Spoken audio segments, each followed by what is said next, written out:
Oh, it's the 1 Week Rental podcast, and we're covering Paul Verhoeven's 1995 masterpiece, Showgirls, a misunderstood masterpiece. A masterpiece of schlock, a masterpiece of camp, a masterpiece of just a masterpiece. Just a great movie starring Elizabeth Berkley. We're going to tell you all about Elizabeth Berkley and her career, her history, her evolving relationship with the movie Showgirls, how she took the brunt of the critical backlash to the movie. We talk about Paul Verhoeven's career. We talk about screenwriter Joe Eszterhas, and we talk about the way that this movie has been reclaimed.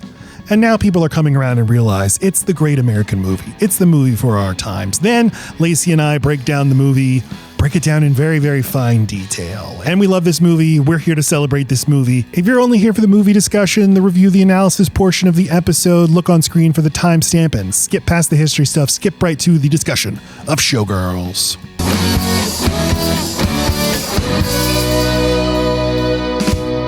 Hey, darling, this is 1 Week Rental, a movie podcast where we spend the week with a movie and take you along on the journey. We have spent the past 7 days with Showgirls, Paul Verhoeven's gosh darn masterpiece. My name's Matt Stokes. And I'm Lacey Roth. And we spent the last week with Showgirls. Huge movie. Correction! I've spent my whole life with Showgirls. You go ahead. Huge movie for Lacey. And Paul Verhoeven, a huge director for me, but foolishly, this is the only... I've seen this movie twice now. You showed it to me 6 years ago and I liked it, but I didn't. You did. To your credit, you liked it. Oh, yeah. You're like, this movie is doing something. It's really good. This is really fun. Wild, but what? Yeah. This time I watched it, I'm like, this is everything. This is the story of everything. this is what life is like now. This is the lament configuration. It is. It really is. Uh-huh. No, and like every news story that's come out this week, all the discourse, I'm like, Showgirls. We'll get into all of that. Mm-hmm. But, you know, I think it's my inner patriarchy misogyny that kept me from being like, but that's not like the cool robot movie, so it's not as cool as other movies. And maybe that's why I didn't like revisit it over and over again like I do with RoboCop and Total Recall. Interesting. The movie with all the naked women just didn't feel like it was for you. Right, exactly, yes. Yeah, but naked women, fair. No, well, I mean, but you're not alone. Like, that's the consensus, is that this movie managed to put a bunch of beautiful naked women doing very what would be thought of as sexy things together, and yet everyone agrees this movie is not sexy. These scenes are not sexy. That's not what this is. It's, in fact, they're repulsive, and there's a reason he's so good at making the things that are seedy. We shouldn't be enjoying this act when we know this woman isn't enjoying it either. So many of Paul Verhoeven's movies, even when they're successful, people are like, oh, it's a fun popcorn movie, RoboCop, that's fun. And then 5 years later, everybody's like, no, it's like the key subversive sci-fi masterpiece. No, he never gets received well in his time. And then it's like time catches up to his movies. Mm-hmm. Everybody likes to say right now, we live in a Paul Verhoeven movie. We do live in a Paul Verhoeven movie. I guess I didn't realize how much Showgirls is thematically linked to all of his other movies. Very much, yeah. I didn't either until you had me watch Basic Instinct, and then I watched that documentary that showed me a little bit of everything. And that's the cool thing about him, is that like he sneaks these movies in. There's no reason why millions and millions of dollars should be spent by an American production company on something that's about to say, America, you kind of fucking suck. Especially when it's a goddamn foreigner coming in and telling us. Right. But that's his whole thing. He's this Dutchman who came in and is like, I can't wait. He's Nomi. He's like, I'm going to go to Hollywood, Tinseltown, baby, a dream factory. Yeah. And then the system. At every turn, he's like, let down. Oh, God, I left Nazi Germany. And now I arrived in Nazi Germany again. God, so... There's so much. But I mean, she hits the jackpot right away with like the first pull of the lever. And it's like, that's on purpose, baby. Yeah. That's called love bombing. Uh-huh. And then that real nice woman walks up. Look at you. Do you want silver dollars instead of quarters? And she says yes. And the next scene is her just like, easier to spend. Yep. It's 4 times the amount, right? And the cut, and she's just like, fuck. She's lost all her money. And then she realized she's been standing in that machine for long enough for it to not make sense that man who gave her a ride into town should have been back by now. And that's how she realizes he stole her suitcase. Everything she owned, and she owned a suitcase worth of shit. That's it. But they still want that. The men still want even that. What's he going to do? Smell all your underwear, Nomi? After I watched this movie last night, I watched about half of Casino, only meaning to watch 10 minutes of it. Why?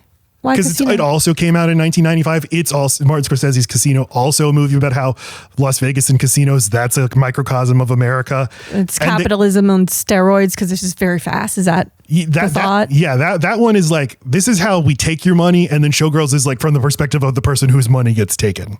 Right. And there's this quote that I love from Robert De Niro that I'll get to about everybody comes in and you don't realize all of this is designed to separate you from your money. And what you just said is just the perfect thing. Like, oh, I won on my first pull. Right. Right. And then a nice lady with a thing of drinks seems so helpful and so proud of you. But this movie's reputation got rescued first as like camp and sort of the so bad it's good. Yeah. And I feel like that's kind of how I experienced it. Me and too. I thought her performance is so bizarre. There's nothing like this performance. And now I watch it and I see an actress who is in total control and is giving like one of the most remarkable performances I've ever seen for somebody who came from TV to combine physicality and this very specific, just insane powder keg energy. She danced for 16 hours a day, 7 days a week for 4.5 months with no body double. Like this it just sucks. This is Elizabeth Berkley, in fact, is the perfect representation of what this movie does in real life. People don't get it. People think it's disposable. People think they know what you are because you're naked while you're doing what you're doing. And so they assume a whole bunch of other things about everything else they just saw and say that, oh, this was bad. When it's like, take a step back. Was this bad? Are you still thinking about it? Was that shot amazing? There's art all over the place. Also, God forbid anyone think about the director maybe having asked Elizabeth Berkley he's spending millions of dollars on an NC-17 movie. Do you think he might have had the shot he wanted? He would give quotes about how like, I told her to perform that way. This is not her fault. But yeah, it's like a taste that the body like rejects when it sees. But now the universe has caught up to, I feel like we are Nomi. Nomi is me. Life is Nomi. Let me just say from personal experience, I think it was a big deal that I watched this movie at home with a friend that is a girl. If I had experienced this movie, well, I was 10, number one, that's not. So I needed several more watches. I knew I was captivated, but I did not know why. And I think that's changed over time as it does.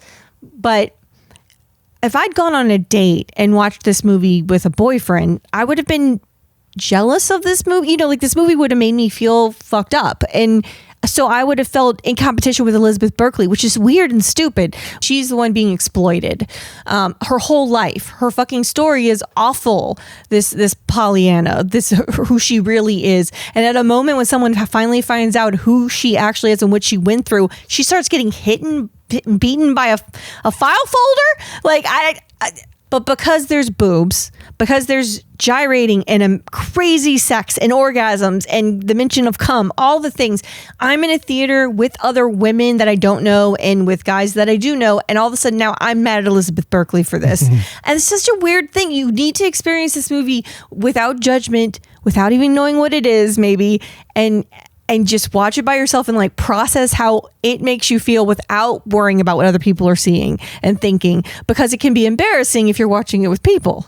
And if Laci made it sound a little too much like homework, this movie is a blast. It's so much fun. No, it's fun. And it's really funny.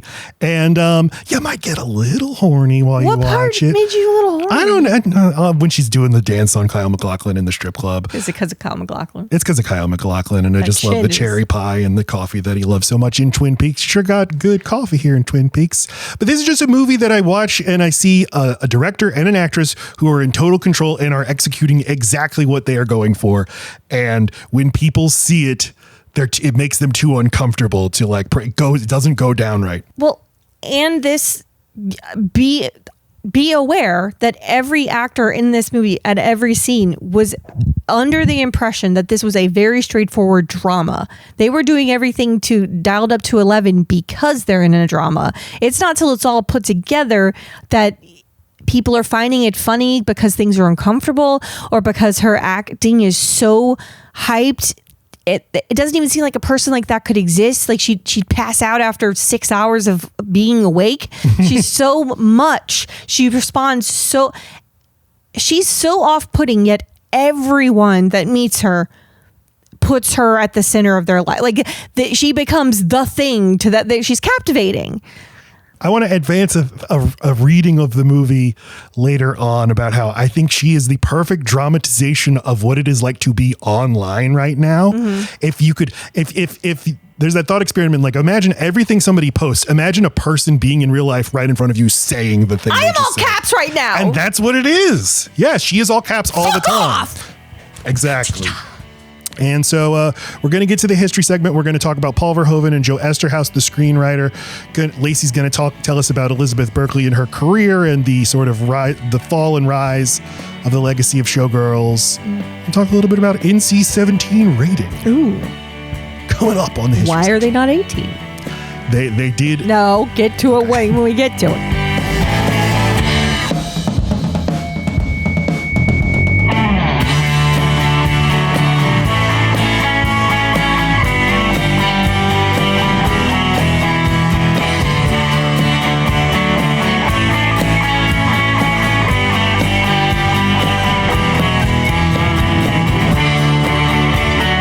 You're about to quote Roger Ebert, and I just do want to point out that he was one of only 2 known critics that actually said something positive about Elizabeth Berkley in their initial reviews. I was surprised. I read his whole review. Yeah. And he also didn't like Starship Troopers. He didn't like this movie. He's guys, film criticism, not to anchor this in the moment. There's a lot of discourse right now about film critics, and movie studios are like, we don't even need film critics anymore. We'll just invite influencers to the premieres. They're telling you what you want to. You're giving them free shit. Are you? Oh, everyone likes their dick sucked. Everyone likes their dick sucked. You're creating an echo chamber and like just unpaid marketers. Yeah, but here, yeah, but yes men, unpaid yes men. I mean, we've only been asked to review a couple of movies that we've actually said yes to, maybe even just one. And I felt pressured to put the positive spin on it, even though it was a decent movie. That's what I wanted to highlight. That's human nature. You got to be comfortable both being the bad guy, a tastemaker, a little stuck up your own ass to be a movie critic. Your continued access depends on it. Plus, we know this. We're told we're too negative. I think more people would like us if we were just cheerleading movies all the time. It's so boring. I know. And it's alienating because there's got to be other people who are like, yes, finally someone. I do love film critics. I grew up reading Roger Ebert, but now we're going to have some fun roasting all the critics who got all of this wrong. We're going to read from Roger Ebert. Now, this man loved movies, but the only thing he loved more than movies was boobs. Nevertheless, quote... Did he? Oh, I loved boobs. Loved a boob. Quote, a sleaze fest like... Wait, but didn't love RoboCop? Aren't there 3 boobs? RoboCop. That's Total Recall. I totally did not recall that correctly, and I'm sorry. Quote, a sleaze fest like Showgirls promises the inside dope on Las Vegas. Stripping, hooking, and all that stuff. Write that sentence again, Roger. What Showgirls delivers, however, seems basically to be Joe Eszterhas's masturbatory fantasies. The screenplay is the fevered product of a very limited imagination, brought to a high gloss in a slick, expensive soap opera. Showgirls is the first big-budget, adults-only movie in a few years, and, to be sure, it contains so much nudity that the sexy parts are when the girls put on their clothes. It contains no true eroticism, however, and that's why I think it reflects a grounding in sexual fantasy. Eroticism requires a mental connection between two people, while masturbation requires only the other person's image. Roger, do you think maybe that's on purpose? Yeah, right. If he was doing something he intended to do and then did it. What seems to turn Eszterhas on are the images of women with knives. A switchblade appears in the first 60 seconds. Lesbianism, sex for cash, and violence. Since you've brought up the switchblade, I will touch on that. I, too, am always jarred by it, but this movie is... What if men are real? So what we see is she is fleeing something. If she's fleeing, it has to be bad. All she's got is one suitcase. She's a rebel in her leather jacket, and she gets in the truck and she just knows if it's a man picking her up, because why would it be a woman, that he's going to want sex. And she is sick of giving away sex. So yeah, that will nip that in the bud. It might seem crazy that she comes out of the gate with a fucking switchblade, but do you need her to come out of the gate with a smile when she's known since she was a child that she will be sexually abused? The performance has within it, every interaction, I've done it thousands of times, so of course I'm already at 11 when the guy picks me up and starts to seem a little skeevy. Immediately, switchblade comes out. He was innocent at all. I even heard someone say he was just trying to be nice to you by saying, why don't you sit a little closer? That is very clearly, let's fuck I'm giving you a ride, you will be sucking dick. I love that in a movie full of sleazy men, that the Robert Davi character, Al, the cheetah, is like this. And that is all that he's weirdly the most honorable man in the movie and the man with whom you would be the most safe, even though he says you will have to blow me, but you know the stake. Yes. He does not hide it. Now, maybe you were hired and you didn't totally know that, but he says it on the first day. And he even tells you you're going to swallow after you make your first really good night of money. And you can tell through the performances and what is said that Nomi never sucked his dick. It's a certain, she survived as an orphan on her own to this. I think she's 19 in the movie, which is crazy too, because I always thought of her as older. But a woman like that survives on her own by scaring the shit out of men. Her being 5'10" helps, and wearing heels helps even more. But he hints that, and then you, even if you suck my dick, meaning like you never did because you talked your way out of it, and you're so mean to me but then I saw you dance, and you're thrusting, it made me hire you anyway. I've spent too much time with this movie, and I apologize. And Nomi doesn't blow guys unless she loves them. Everyone's great in the movie, and Robert Davi is playing this character. Like he resents that these like high class guys like Kyle MacLachlan, they're doing the same thing he does. They just sniff their own farts about it, and as we see, they're of way less moral character than he is. A guy who again is sleazy and a sexual predator. Well, and think of the names of their two things, right? At least he calls it the cheetah. A cheetah meaning like this cat has claws; it can protect itself. It's a fierce woman, and then a goddess. Okay, so someone who I'm going to worship and protect, and they're so soft. What a soft role this is. You're just meant to be on a pedestal, and then as soon as you're old, you gain 1 pound, you get pushed down a flight of stairs. Get the fuck out. We don't even know who you are. You're a goddess, though.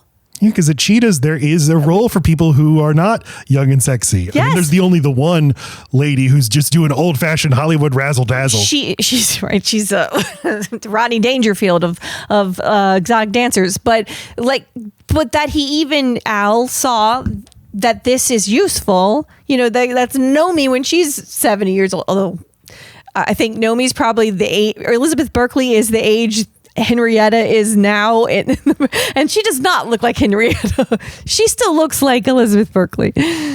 The other thing, later in that review, Roger Ebert, he is mostly focused on Joe Eszterhas, the screenwriter, and it's just interesting. Roger Ebert was an auteur theorist. He believed in directors as the primary author of movies, but he has like one mention of Verhoeven later in the review where he's like, yeah, he's a solid craftsman, which is like, that is so dismissive of who he is, and so not what we think of him as now, as this just major director with such a specific voice. Do you get a sense that it's because he wanted to keep Verhoeven kind of safe from his slightly critical, let me put this on the writer, because I also felt weird about Basic Instinct, and this now has taken it to a degree where I can give it some of the criticism I wanted. No, I think Ebert actually was not part of the movement of people who took Verhoeven seriously, and I think part of that is because for as many virtues as Ebert had, he did not take genre movies seriously. So RoboCop would have been like, yeah, this is a fun popcorn movie. But then what about Basic Instinct?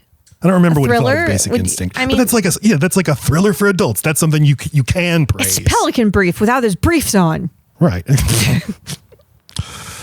All right, let's talk Paul Verhoeven. The two primary authors of the movie, Paul Verhoeven and the screenwriter Joe Eszterhas. But I mean, Paul Verhoeven, my man, one of my favorite, if not my favorite directors. It's just what he does in movies is what I want done in movies. Is they work on the surface of being hella entertaining. The craftsmanship is top notch, and then he's crazy subversive, smuggling in all his left-wing anti-capitalist ideas. So Paul Verhoeven, born in Amsterdam in 1938. He's a Dutchman. 1940, Germany invades and occupies the Netherlands. So like his early childhood is spent within the Nazi occupation.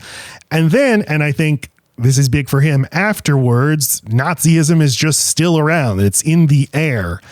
And he has a movie called Black Book from 2006. I wish I could have rewatched it. It's been a while, but I think it's important for him that like when you think of history, you have this caricature of the Nazi as the ultimate evil.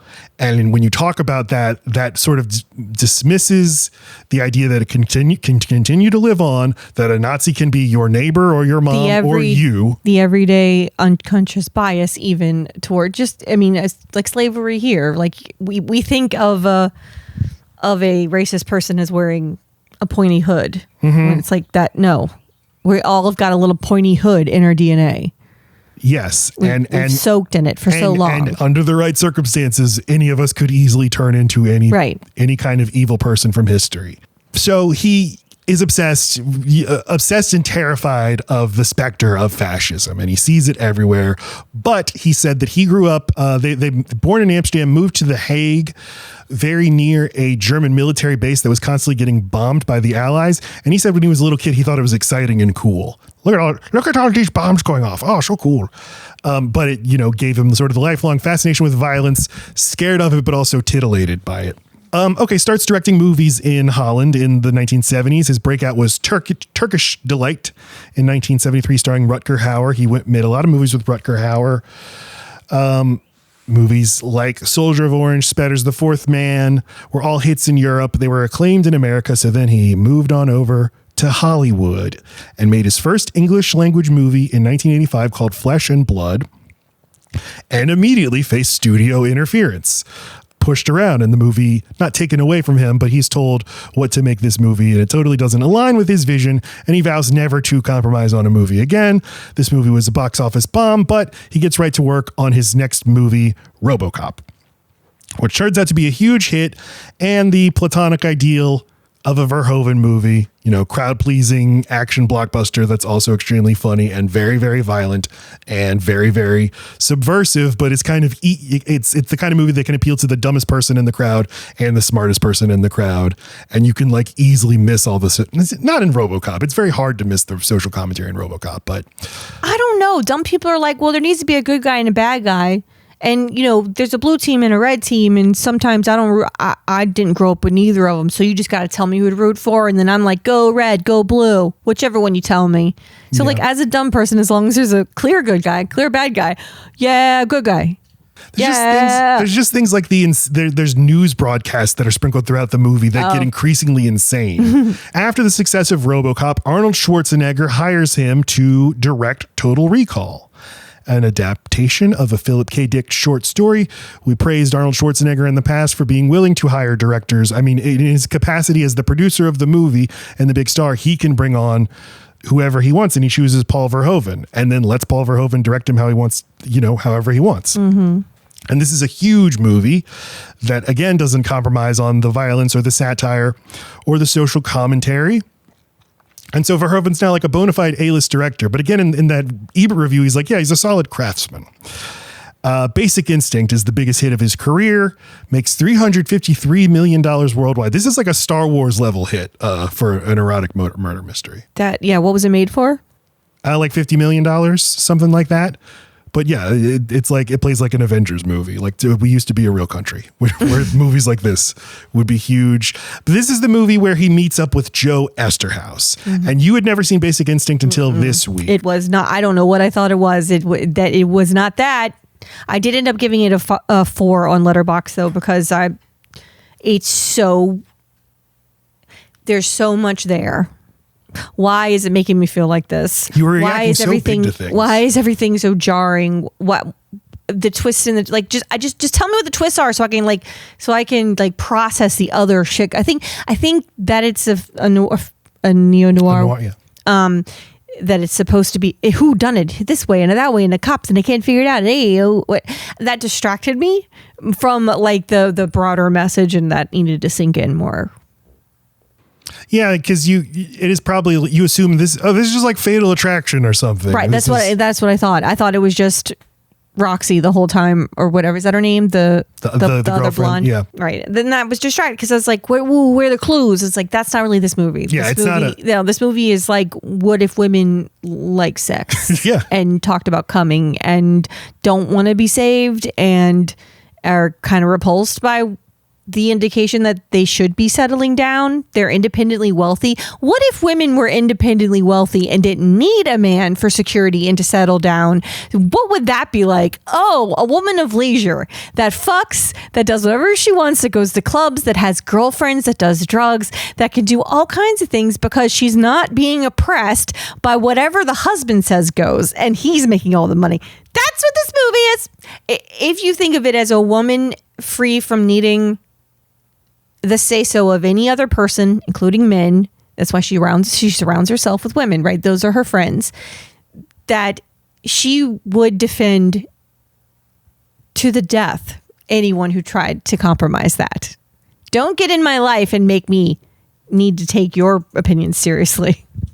Joe Eszterhas was, in the mid-1990s, a superstar screenwriter in the era of the superstar screenwriter. It was like this brief moment in time. If you watch movies that sort of spoof the Hollywood, like movie industry of the time, like Robert Altman's The Player, this is kind of, you don't get like people giving their pitches because people were making millions of dollars on their pitches. Like, oh, this is Die Hard in the Desert or whatever. And he's sort of the face of it, the screenwriter as IP. Getting, record paydays for his scripts. He made first big movie was Flashdance in 1983, which is also about a really talented, art inspired, empowered stripper. Dance. Oh, it's good. I mean, she is a dancer that does get naked, that it does suggestive dances, but she's so fucking creative, and she's a welder by day, and she's just like totally secure in her sexuality and the fact that she likes sex. That was the only other thing I knew about her. Is like, well, she has a job. She's like a laborer. The dancing's also a job. She gets paid for that too. Oh, she does? Okay. But it's okay. That'd be interesting. Maybe we'll cover it one day. It is beloved. And see the through lines.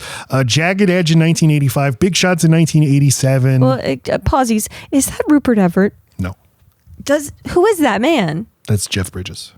In Jagged Edge? Yeah. That doesn't, okay, doesn't matter. It's Jeff Bridges and Glenn Close. I mean, Glenn Close I got, but the other was like, an openly gay man plays a love interest that is in a straight couple? No, he wasn't allowed to do that. Poor Rupert. Poor Rupert.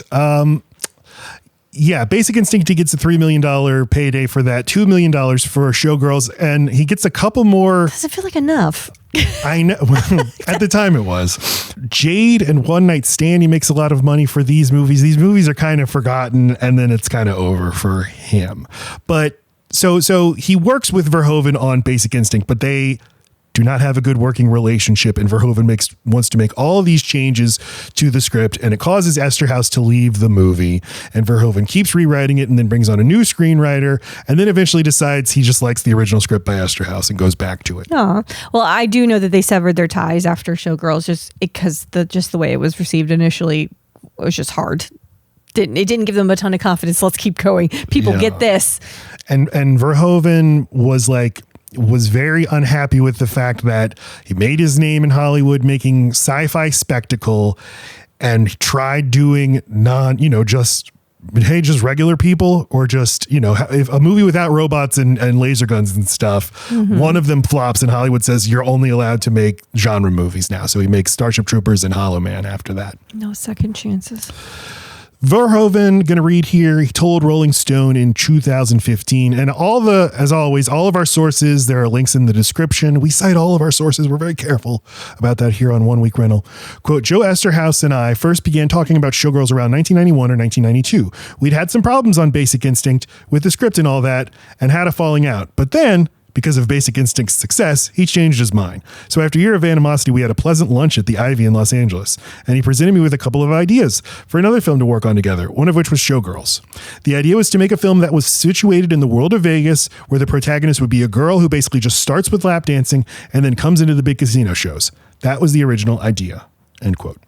Just to find out that they're exactly the fucking same. That's another part of the movie and I guess we'll get to it when we're talking about it scene by scene, but people pick on the fact that Nomi has these reactions to being asked to show her body at all these different stages in the movie. And you're like, Nomi, we've seen you naked for an hour and a half. Why are you even freaking out? It's like, because at every relationship, when she thinks something's going to change, when she thinks her life is going to change, it's show me your boobs. And it's just, you're allowed to be protective of your body even if you haven't had the luxury of protecting it before.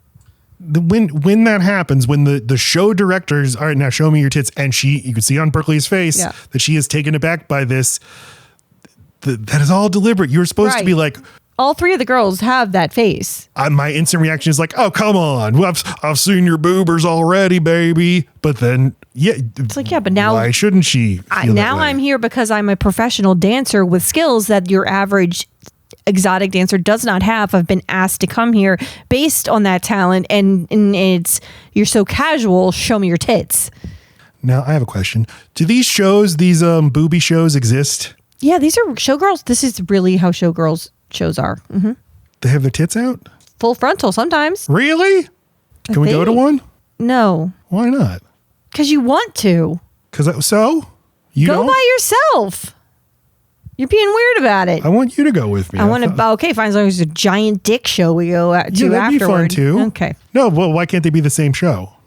Get you a show that does both. I don't know that they have that kind of package. Two different audiences, But I guess I think that there are classic Showgirl shows where it's even a notch above this. But like the idea is that a show like Goddess at this hotel and this show, they are each other, right? You are this second tier, third tier hotel, and you're acting as though you're, just as good as the palace. Whatever. To pull audiences into your show, you need to have tits and much more seduction. Okay, gotcha. Right. Where if you're like the Riviera or whatever, and you've already have this regal reputation because of the Rat Pack or whatever the fuck, Elvis, I don't know. You've got your classic Showgirls there. And I don't know if they're older or just girls who refuse to, that don't need to show titty anymore. I don't know how I would like to know. I wish there were one more rung in this movie to find out. It's like, but it's not, the movie's not concerned with that. It's also not like, it's not going into like, these shows exist so that people can go in here and the hotel can keep them inside longer so that they'll ultimately just go gamble more. Well, yeah, it's like a cruise. Like it's in a cruise. You just need an outside break, a gamble break, an ice cream break. You just need breaks to go back and do whatever the fuck you were going to do, like spending beyond your alcohol package. And not speaking from experience. So this is like a very old fashioned showbiz story in its like narrative arc of, sort of ingenue arrives with big dreams, and they have the idea. I remember, I couldn't find any quotes to support this, but I remember somebody saying they envisioned it as an actual musical, but I didn't find any quote to support that. He calls it a musical, the director. But that literally, it would be a musical. They would sing songs. Okay. But he still does consider it a musical, and it even won worst song. And I'm like, what song? What song? Like, what song won no Brazzie for worst song? There's no lyrics in anything. I'll bet it's Andrew Carver's song. It's playing throughout the whole movie. This one song they wrote for this character to have like an actual, to make him seem like, I don't know, Michael Bolton. I don't know what the fuck he's supposed to be. Guy from Creed. I love when Laci knows like a movie like inside and out that I don't. So like, when the song is play, okay. When cars are in the background, you can hear coming out of there. When Molly pulls up to pick up Nomi, she's playing it again. Like it comes on the radio in their trailer. Different. Yeah. Verhoeven and Eszterhas go to Vegas and do a lot of research. They interview people who work in these dance shows, both the dancers and the choreographers and the support staff and everything. And a lot of what they see makes it into the movie, and they see the dynamics of the dancers and see like, this is like hyper competitive, cutthroat. And that sort of changes what their conception of the story. And they decide this is going to follow more a different showbiz story, all about Eve, the 1950 movie starring Bette Davis, about a stage star who gets usurped by her understudy. That's so interesting because, like, the critique of it, that this is like some kind of masturbatory fantasy of the writer, and it's like, no, you're believing the marketing of Las Vegas and your experience as a white man in Las Vegas or as a family in Las Vegas or whatever. But like, if you're actually trying to go there to live, whether you're like a server at a restaurant or a dancer, this is this is the reality of it. This isn't like, oh, they're just giving opportunities to get naked. It's like, no, the only opportunity people like Nomi have are if they get naked. And even if you get naked and you just entered another arena where you have to fight for your fucking life, and one misstep, you're fucked. Also, you're going to get poached and you're going to get taken advantage of by people who know more constantly. And who knows how long it's going to take you to be the one that knows all of it. So you get recommended to do the boat show. Your best friend tells you, people didn't like that, I wouldn't do it, but it's $1,000. When are you going to see $1,000? And you go to the boat show, you do your thing, and lo and behold, you're all supposed to fuck some business, some high roller. And it's like all of it. It's from the time she gets in the truck to the time she gets in the truck at the end, there are sexual favor expectations of Nomi at every fucking turn. Verhoeven said in the 2015 Rolling Stone, quote, "I have said this in several interviews, but in retrospect, I think it would have been much better to have done something similar to Basic Instinct, more or less, a murder mystery in Vegas. And it would have been easier." And when he says better, when he's saying better, he means like, he's talking about the way that audiences in America reacted. So he's saying, like, I think it would have been more palatable if we had done something like this. Quote, "And it would have been easier for audiences to go to a movie where there was abundant nudity, which was probably difficult in general for the American public. In Basic Instinct, there are very, very long sex scenes which aren't there in Showgirls. Because Basic Instinct was a thriller, the idea that Sharon Stone could kill him during sex was always an element of protection. So we could show sex and nudity much longer than normal because there was another element there, the element of threat." End quote, which is the trick of Basic Instinct is like, oh God, oh, she's going to kill him. Everything that she's doing looks like she's going to kill him. And it blew me away that there's both a club scene that is near identical to the club scene, the iconic let me watch this crazy flailing giraffe dance moment for Nomi. But then there's this just as weird of a club scene in Basic Instinct and almost identical hair. And what I did not expect was floppy fish sex in both. Floppy fish sex in both. He did not invent it here. I had no idea. And flailing around. I've been doing cowgirl style all wrong, Matt. I don't ever go. You know? I keep shouting, "Do the dolphin." She just plugs my hole. And I'm like, not that.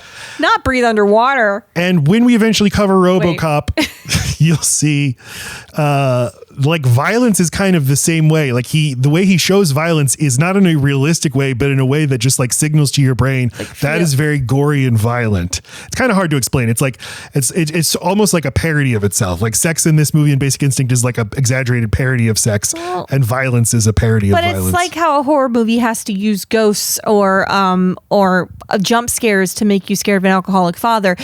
A movie trying to show you what it's like to be a vulnerable person in a place like Las Vegas has to show you every kind of creep, has to give you every kind of bad thing that could happen, and then to show the violence of violence. Like, we're so desensitized to seeing someone shot on a movie that we need to see someone shot and 8 times and blood and guts spew everywhere. Like, you need the squid pack to just fucking feel this violence, feel this sexual assault, like, and realize you only walked away feeling it because you see it all the time. The dolphin sex, which is the thing that you warned me about. Floppy fish sex. It is not. That's not how you dolphins called it dolphin sex. No, I didn't. There's a dolphin in the scene, Matt. There's a dolphin fountain. Well, then you could see why I mushed those two things together. That is why I'm lovingly correcting you that it is floppy fish sex. All right, so the floppy fish sex, which was the thing I remembered most from the movie. Exaggerated, funny spoof of what sex is like, but also points to the crushing dehumanization of Nomi, who's not even allowed to just do sex for fun. She has to do it in this crazy performative way. Right. God forbid she just lay down on a Monday. We have to get into the pool and pour champagne over each other, which, all of that looks fun. But does she ever get to have just normal sex? Right. Like, I saw you do that pole thing. Can you just like hump me real hard like a pole now? Right. Like, how about you do some work? How about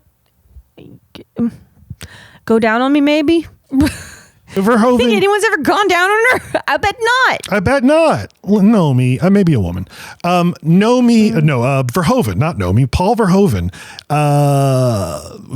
was startled to find Americans are very prude, and they have this bizarre relationship with sex where it's a country of crazy sex freaks, but also they're very repressed about it, and they don't want to talk about it, and they don't want to see it on screen. We'll see it on screen if like you can incorporate that maybe somebody's gonna get murdered, but that otherwise, makes sex okay. Yes. And, maybe horror movies are only popular because we feel okay if we can see a lady's tits if she's going to get murdered by Michael Myers. So, okay, quote, but the sexual elements of Showgirls are extremely limited. It's more about the nudity.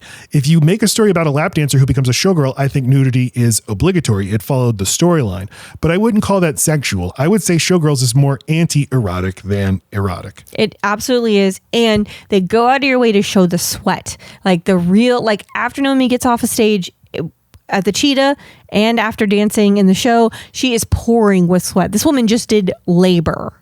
And that's how she thinks of it. Mm-hmm. She's perfectionist who is all, it's not that she didn't take dance classes because she was all natural talent. She was poor, an orphan, and on the street, and she learned how to dance like that.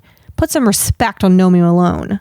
And Kyle MacLachlan alludes to like, where do you think she got those moves? Meaning like, dude, such a stupid thing to say because men, it makes them uncomfortable. They want to enjoy the results of the life that Nomi lived, but don't want to hear about the life that she lived. Don't want to think about her as a solicitor. What a piece of trash that she'd do that. Even though right now we only think her value is because of that, is because she's going to do that again.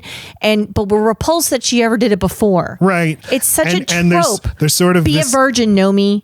It's like the body is, its white blood cells are attacking her, being like, no, you're not allowed to, you're trying to rise above your station. You were a literal sex worker.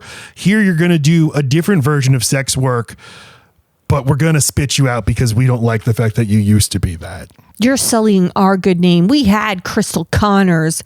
She was fine. She only ate dog food sometimes.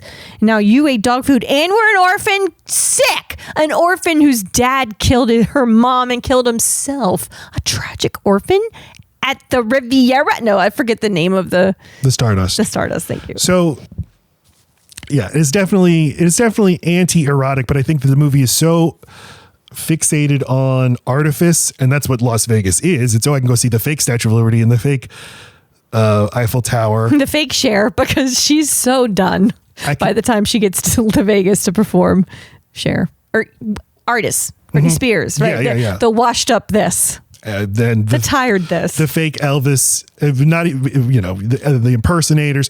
And like there's the scene where Nomi and Crystal Connors go have lunch, and they go out and you kind of think at first they're outside, but they're just in the hotel atrium, which has a fake blue sky on the ceiling and fake Greek architecture. And it's like they're in a fake street side cafe. Everything about the world that they live in, it's a very famous mall, is fake. But you understand what I'm saying? It's all about keeping it indoors, just like you were saying before.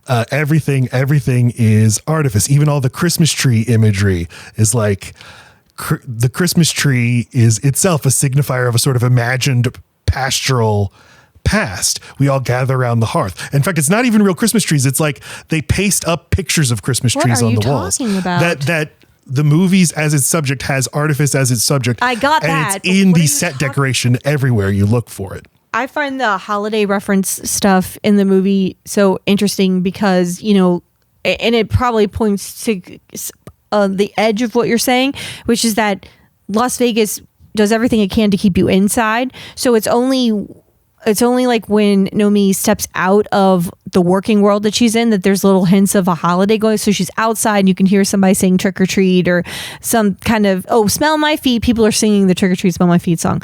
And then she bursts into the office where regular people get to work to say, this man did this to me. And then there's Christmas shit everywhere. And it's like there's no clocks, there's no calendars. You just go in there, you keep your head down, you hope to get a paycheck and not fall down the stairs. And it's like your life, your youth, it just passes you by. Before you know it, it's Christmas. And she didn't make it further than that, but there is no time when you're in Vegas. And that's a version of the myth they're selling you. It's a form of immortality. Time is you exist outside of time. God, it feels like the opposite. It feels like it feels like fucking Interstellar. You're gonna come out of the other side like you just did an 8-year term in the fucking U.S. presidency. No, but you never need to come out. You never need to leave. And yet she came out, didn't she? So who would play Nomi, though? Before I give it up to Laci, one more quote from Paul Verhoeven in that 2015 interview. Quote, in terms of casting the movie, one of the main concerns next to acting was the dancing and nudity. Both of those elements being extreme, the actress would have to be able to dance, and she also had to be willing to show full frontal throughout the film. These elements, especially the nudity, are extremely difficult for American actresses to accept, and Elizabeth Berkley was the only actress that's combined all three. I had never seen Saved by the Bell, so that didn't count too much for me. I chose her because she was the right choice. There was no competition. It was clear that after months of looking for somebody, we had found Nomi Malone. It's probably true that casting her in a part so different from how American audiences knew her affected the box office. But I didn't know that series, and I had no idea what kind of character she played in it. End quote. It's funny that he had no idea. You think you do a little research. And I have no idea. I'm Saved by the Bell, I'm the only member of our generation who never watched it. So it is only because Elizabeth Berkley lost the lead role of Renee for Friday the 13th, Part 8, Jason Takes Manhattan. What? She could have been a genre girl that she auditioned for Saved by the Bell. And it was between her and Tiffany and Amber Thiessen as to who would get Kelly Kapowski, who is the cheerleader, a heartthrob, Zach Morris's girlfriend, just your all-American girl, not the brightest bulb either. They were both who's going to get this, and they ultimately chose Tiffany Amber Thiessen, but were so impressed by Elizabeth Berkley's performance that they gave her another lead character, Jessie Spano, who is this like feminist character who's always calling AC Slater a macho or something. A pig doesn't like his advances, but kind of does. And she dances a lot she is a trained dancer from a very young age, and a trained singer. She's always wanted to sing as well. She gets to sing a little bit in Saved by the Bell. I know Zach Morris is the lead. Do you need my magazine that my friend Mo from Onyx Movie Madness gave me? That is a behind the scenes at Saved by the Bell from 2001. Purchased in 2001. I can prove it. There's a receipt in here. Looks like it'll have all the answers I'm looking for. It's gonna have all the answers. What do you need to know about Zach Morris? You tell me. I know he's the lead. Is there like so? Is Paul Kelly Glosser. more of a lead than Jesse? Is that the dynamic? I'd say Lisa Turtle and Screech and Jessie Spano are all one rung below Kelly Kapowski, Zach Morris, and AC Slater. Because AC Slater and Zach Morris are always trying to fight over. Zach Morris is number one. That's it. Okay. So then you go down one, AC Slater, Kelly Kapowski. Then you go down another one, and then it's the other three. So they pretend they're all equal. They are not. Dustin Diamond is not treated equally on-set or off-set. But the only thing I knew about from the show was Jessie Spano being so excited. That's the only thing that I'd absorbed by cultural osmosis. You did not know about Lisa Turtle's Dance the Sprain? No. Okay. Well, right. She Elizabeth Berkley's performance in Saved by the Bell, like the original season of it is definitely the thing that outlasted and lived the longest. And I think it would have whether she'd become a showgirl or not. So it's like a thing where you watch it and you say this is a real actor, and the others are like, no, they're all cute. They're all going to go on to do other things. They do. Mario Lopez has a great career. Dustin Diamond does not. Lisa Turtle, God, I don't know what happens to her. But Tiffany Amber Thiessen, Mark Paul Glosser, and Elizabeth Berkley do go on. Their heart lives on. This is our podcast used to be called Load Bearing Beams. The idea being we take a movie we hadn't seen in a long time, and now we used to love it. Now we watch it as an adult and we put it to the test. Were we stupid? At the first time I ever experienced this was when the idea that like your childhood nostalgia will color your critical faculties was I watched the one episode of Saved by the Bell I've ever seen with my friend Patrick, oft guest of this podcast, and this lady who I was dating at the time. So we were in our dorm in college and they put on Saved by the Bell. They're like, you've never seen Saved by the Bell. And they put it on and they're both laughing. And I'm just like, what the fuck are we watching? This is terrible. This is not funny. But they weren't like laughing like it's so bad it's good. They're like, what are you talking about? It's great. It's so funny. It's comforting. The same musical little like segues, the same like sting when something big happens, the same ooh when someone kisses. It's just like the formula is so soothing. And then you get these random I'd say Elizabeth Berkley has this really dramatic moment that is unlike anything else in the show. But it's not the only sitcom to have done that, because in Fresh Prince of Bel-Air, there is one episode where he meets his real dad, and I mean, I get goosebumps just talking how about come you it. Don't want me, man. Well, he cries, and that just showed you, like, okay, you are going on to do more things, and her career is so. It might as well just be. I did Saved by the Bell, then I did Showgirls, then I was in First Wives Club. I know that she felt very alone after all the bad criticism came out. That the director, yes, eventually says, "Hey, this is all on me," but it wasn't like he jumped to defend her. No actor in the movie jumped to defend her, and she shouldered all of it. The other actors were thought to have been doing some good acting, where she wasn't, and. She's on screen. I mean, almost every second. She carries of the movie. that, right? Well, and she's known for Saved by the Bell, and that's just not prestigious. That's campy. That's not act. That's like soap opera level act. No, but it is like Nomi trying to rise above her station. Yeah. This is who are you trying to fool? Saved by the Bell, exactly. Saturday morning actor trying to be in a real movie. Who do you think you are? Exactly, and she felt very alone in that no one came to her defense, and she was so young when it happened that it just she didn't do anything for a while after that. I mean, the things that she did do afterward are just not. That's a lot of TV stuff, but she did some Broadway stuff too. She wanted. So I didn't find it terribly interesting. Just that she's okay now, and she got married to Ralph Lauren's nephew, and she didn't get in this like hit after hit cycle, but she did end up in the same stream of these people, so she was adjacent enough to get to do some stuff, and like some CIS stuff, or she did Dancing with the Stars, where she spoofed her "I'm So Excited" thing and then showed her real dancing skills. Like, I don't think people realize, no, she's a real dancer. She didn't learn to dance for this movie. This isn't you. Like, you can get so distracted by the dancing that you don't see the skill. And like, she met her husband at a dance class in Hollywood. So like, this movie might have helped her have a more normal life than she would have otherwise if it had catapulted her. I think people think they want that, and then this is a level of immortality that she will have. That, so I guess, I mean, just to tell the story of like the arc of Showgirls, which, gets released with a big marketing push. This is the first NC-17 movie that's going wide. Ooh, everyone's so titillated. And this is Paul Verhoeven's big follow-up to Basic Instinct, which made Sharon Stone a superstar. What's he gonna do next? That made her a superstar. Is Elizabeth Berkley gonna be a new superstar? It does badly at the box office, makes $20 million, which is half of its budget. I mean, it is not, that's not like a flop. Later goes on to be a huge success on home video, but the reviews are scathing. Roger Ebert's review, which I read from, it's not like he gave it 2 out of 4 stars, and Ebert wasn't cruel to, I mean, he didn't single out Elizabeth Berkley. Here's a review from the LA Times from Kenneth Turan. Quote, "To the unaided eye, the pouty, hot-tempered Nomi, shrilly played by Berkley, comes off as an irritating, self-absorbed twerp. So it is a double shock to discover that Showgirls expects us to identify with this infantile individual as a sensitive seeker after self-esteem, and not be surprised when everyone else in the film takes an inexplicable interest in her well-being." End quote.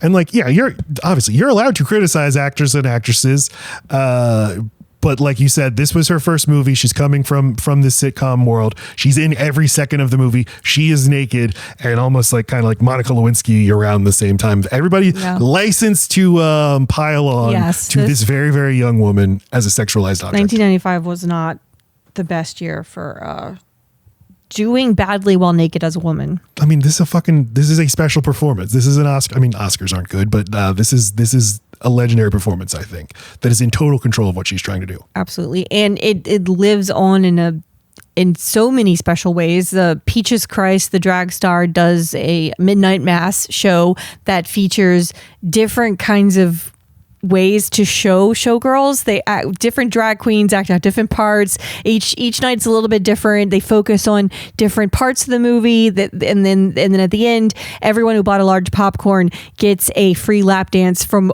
one of the very these are very unpolished drag queens and kings that are like have their dick out, or like they're women but they have their dick out, or they have mud on them, or they have shit on them. Like it's anyway, it's very interesting. So there's Midnight Mass, there's Showgirls the musical, which is done by a woman that was raised Mormon and then just really related to the Nomi character, felt alone when she came to like come out, and she shows her boobs the whole time, and it's this very empowering thing. It looks really funny. I would go see this. And then there's books about it. I thought there was one more thing, but it's a very important movie to the LGBT community, not because of the portrayal of lesbianism in the movie, but because of the way she defends Molly. I mean, different things like going away, getting away from where you were born to find your chosen family, and to be so protective of that chosen family that you throw away whatever it is you found here and you go bash back who bashed your family, and that's just very queer coded. And it's the we'll get into that when we discuss the movie, because it's just like, yeah, it really moves me the more I think about it. The decision she makes at the end of the movie, which I had totally forgotten how the movie ended. I had no idea. I remembered a lot of stuff really well, but it was like, what happens at the end again? I think she makes it. I think she's a big star. Yeah, I mean, it's after seeing Basic again, seeing that the two make sense together, that it's inconclusive. They're fine for now. That's the ending for both. But she's the only person who does like a real morally righteous thing, and can only do it because of the specific life she has led. It's like, that's the only actual path to being a good person.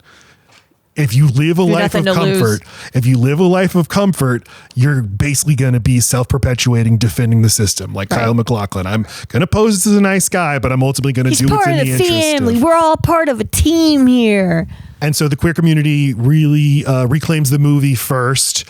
And then I think a combination of it being celebrated in all these subcultures, the cult of Paul Verhoeven grows. I think teenage boys like watching all the titties and stuff, and the movie becomes a huge success on home video.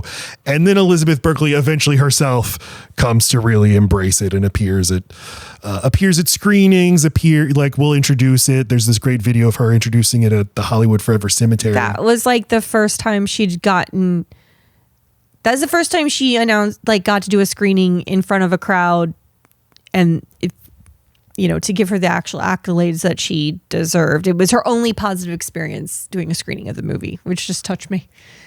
Yeah, and now she does an evening with Elizabeth Berkley on the 30th anniversary last year. Yeah, she goes around speaking, and I know she does the part of the dance every time. So the movie gets an NC-17 rating, and we could do like a whole podcast about the MPAA and their rating system, but basically like ratings only started in 1968. This is just a voluntary thing the movie industry is doing to avoid government regulation. In the beginning, there's 4 ratings. There's G, M, R, and X. And X-rated movies, no children allowed. And when this starts in the late 60s, early 70s, X-rated movies like Midnight Cowboy are big, and it's like this is the new Hollywood era when suddenly serious movies for adults become very fashionable and popular. Midnight Cowboy wins Best Picture. I remember when learning the trivia, it's the first X-rated movie to win Best Picture. And when I read that as a teenager, I'm like, but X means porn. That's weird. It's triple X. Well, that means wrestling for you. It's Triple H. Exactly. Poor boy was confused. But the X rating comes out, and the porn industry, which is really taking off in the 70s, starts to embrace the X rating and then just works it into their own marketing materials. Mm-hmm. So X just comes to define porn. So the MPAA. X is a kiss and it's a butthole. Both two great things. In 1990, much later than I thought, the MPAA replaced the X with the NC-17, initially allowed 17-year-old people and up, and then said also 17 years old is not allowed. So it's technically 18 and up. Oh, 17 and under that not is, permitted. Man, I'd go there about 19 years old and be like, finally, go home. But like, it's this interesting thing where as a culture, we totally went backwards in terms of in terms of prudishness and being open about sexuality, where you can have X-rated movies winning Best Picture in the early 70s to now an NC-17 movie does not get a wide release. It's the death knell. Thanks, Ronald Reagan. But the whole project of this movie is like, we'll embrace the NC-17. We're going to get an NC-17. Basic Instinct, he was able to cut it down to get an R rating. But no, NC-17 will give it a big marketing push, and they do. And they release it wide, and it doesn't make. But it's such a smart marketing thing to do, just like with The Ring, or just like with Scary Movie, like someone dropped dead from fright of this movie. And it's like that kind of marketing can really fuck you up, or it can be exactly what was supposed to. And he's a genre guy, right? So it made sense to do it this way. I like the big swing. But it builds it up. They needed to go bigger. They're having to hire people, armed guards at every movie theater to keep people from fucking, because they just can't help it during this movie. When what he really could have, what might have been better is just for it to be this thing people discover, which is what happened anyway. Because then if you take ownership of it, you're not being told this is a thing, you need to think a certain thing about this thing. Then it becomes like, have you seen this movie I found? So the question then is, should they have gone for the R rating? Should they have dramatically reduced the amount of nudity? Then you wouldn't have the period scene. You wouldn't have floppy fish full frontal. No way. Don't you take away any parts of this. No. It really is surprising to see full frontal in a Hollywood movie. While simulating fucking. Curtains match the drapes, ladies and gentlemen, for you 17 and under out there. After the failure of Showgirls, Verhoeven is now like, well, you're a sci-fi guy, so you go make Starship Troopers. And that, too, is a big flop. And once again, people don't understand it, and they take it deadly seriously. This movie that is spoofing fascist propaganda. People are like, is Paul Verhoeven a fascist? God. That's the joke. And then it becomes reclaimed. Again, see my video essay. It's an incredible movie, and we're living in Starship Troopers right now. Everything that happens in that movie is like, oh yeah, the president right there is Donald Trump. All of his movies, reality catches up to them. So then he makes Hollow Man in 2000, and then he decides, I'm leaving Hollywood. I'm going back to Europe. He's made a few movies in Europe. They're great. Black Book in 2016, Elle 2016, Benedetta in 2021. Book, or am I thinking of Black Phone? You're thinking of Black Phone or Black Bag? Black Bag. That's what I'm thinking of. So yeah, had to go back to Europe where he can let his freak flag fly. God bless you, Paul Verhoeven. God bless you. That's the big song in Shrek the Musical. Just funny that you just said that and you haven't seen Shrek the Musical yet. God bless you, Paul Verhoeven. Yeah, that's God bless you, Paul Verhoeven. God bless you. Oh, let your freak flag fly. And God bless you, Elizabeth Berkley. And this movie, wonderful movie. I had so much fun watching it. I've been thinking about it. I mean, it's what our podcast is. We talk about it and think about it a lot. But this time we really did it. Is what he's saying. And now we're going to talk about the movie discussion, Showgirls, and hey, stay tuned to hear a little crazy sex advice from Laci and I. It's not crazy. It's fully grounded and helpful. Also, this is the end of what you're going to know if you don't go to our podcast and listen to the rest. We have so much more to offer you, scene by scene. We have such sights to show you. Snatch by fucking snatch. What do you think it'd be like if Pinhead met Nomi? What would they get up to? They would have a drink. They would kiki. They would hit it off. I think they understand each other. I think they've seen things. And I think he would know that she needs nothing more. You are a woman who gets to choose. Where are you from, Penis Nomi? with stinger? Mm-hmm. Different places. Different places.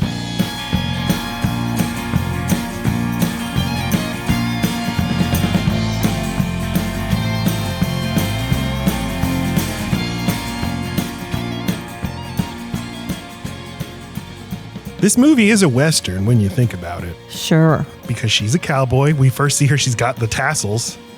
And, you know, it is like the classic Western trope of a man with no past walks into a town. And she's literally, her name is Nomi. There is no me. Or Nomi. Or no me. Mm-hmm.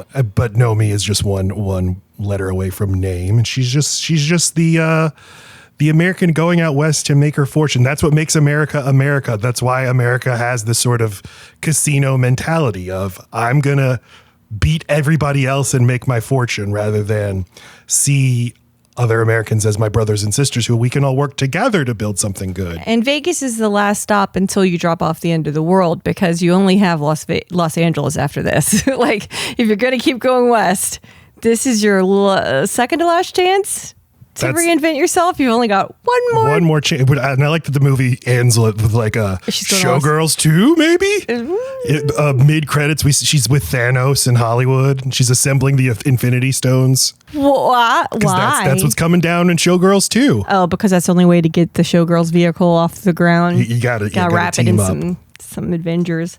But the camera reveals her. She's hitchhiking. She's 342 miles away from Las Vegas, and she gets picked up in the blue Ford by the Elvis guy. And he's like, hey, it's your lucky day. Why don't you scoot on close to me? It's like a Kmart Michael Madsen.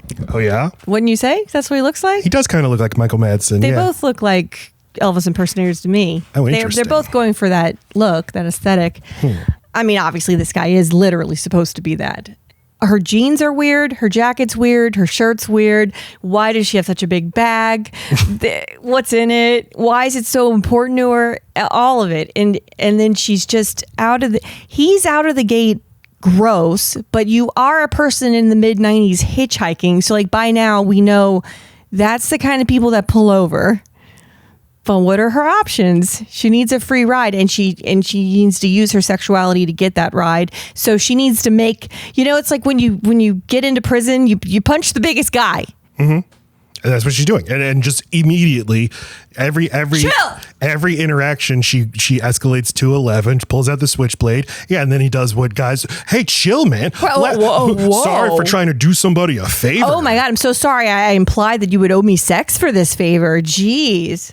But then, she puts the knife away, and then it seems like, okay, they maybe settle into a nice kind of friendship. Does she put the knife away? No, he matches her crazy by pulling in front of an 18-wheeler about to cause a freaking collision just to make the point that I'll pull over and drop you off, but first I'll risk my life. So which one of us is crazy? And she's just like, okay, clearly you're fucking wild too. But at least both of them are safely buckled in. No, nobody wore seatbelts back then, and you can see, like riding with my dad in his truck. Right. Seatbelt just over there. Well, and she goes into the fucking knife. Like she goes, wah!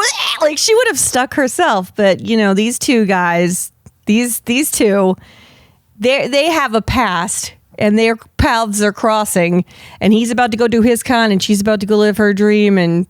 But he's every single man in the movie, I mean, basically everyone, but especially the men, is trying to work her in a way.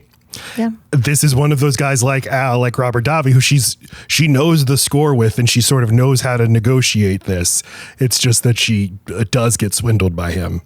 But even at the end, when she reunites with him, it's kind of like, it's like, I already know your fucking shtick. And also, I guess I kind of need a shtick right now. So let's get on this together. And maybe he's off living his own parallel movie where he's trying to become I'd watch it. An Elvis star, a show Elvis. So True Romance.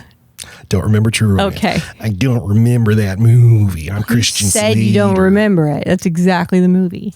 What are you going to do in Vegas? He asks. You going to win? She says, I'm going to dance.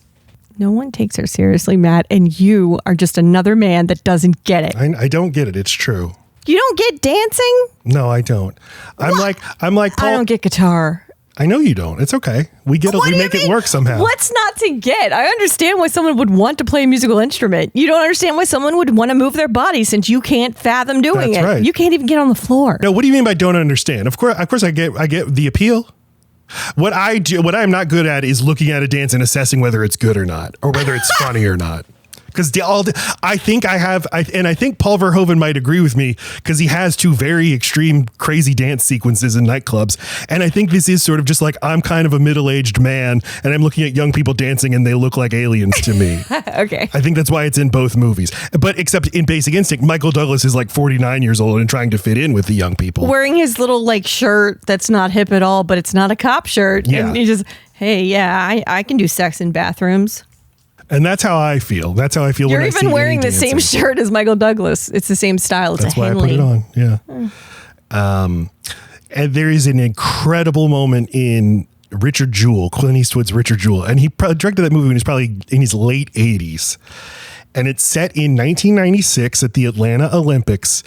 and there's a crowd. It's sort of filming like a celebration, like the night before the Olympics start, and it's all these people dancing the Macarena, and you see like 100,000 like Americans doing the Macarena, and there's something that looks so apocalyptic about it, like them just doing it in unison, like drones. Because it's a very monotone moment in the song too. It's right before the hey, so it's I like a bit of my God, you just hearing you do that is like that is a buzzing sound. Yes, it feels like and in the movie it is like a terrorist act is coming, so you are supposed to, and it doesn't come till the next day, but you're like, oh, this country's about to get, this is an omen, something's coming.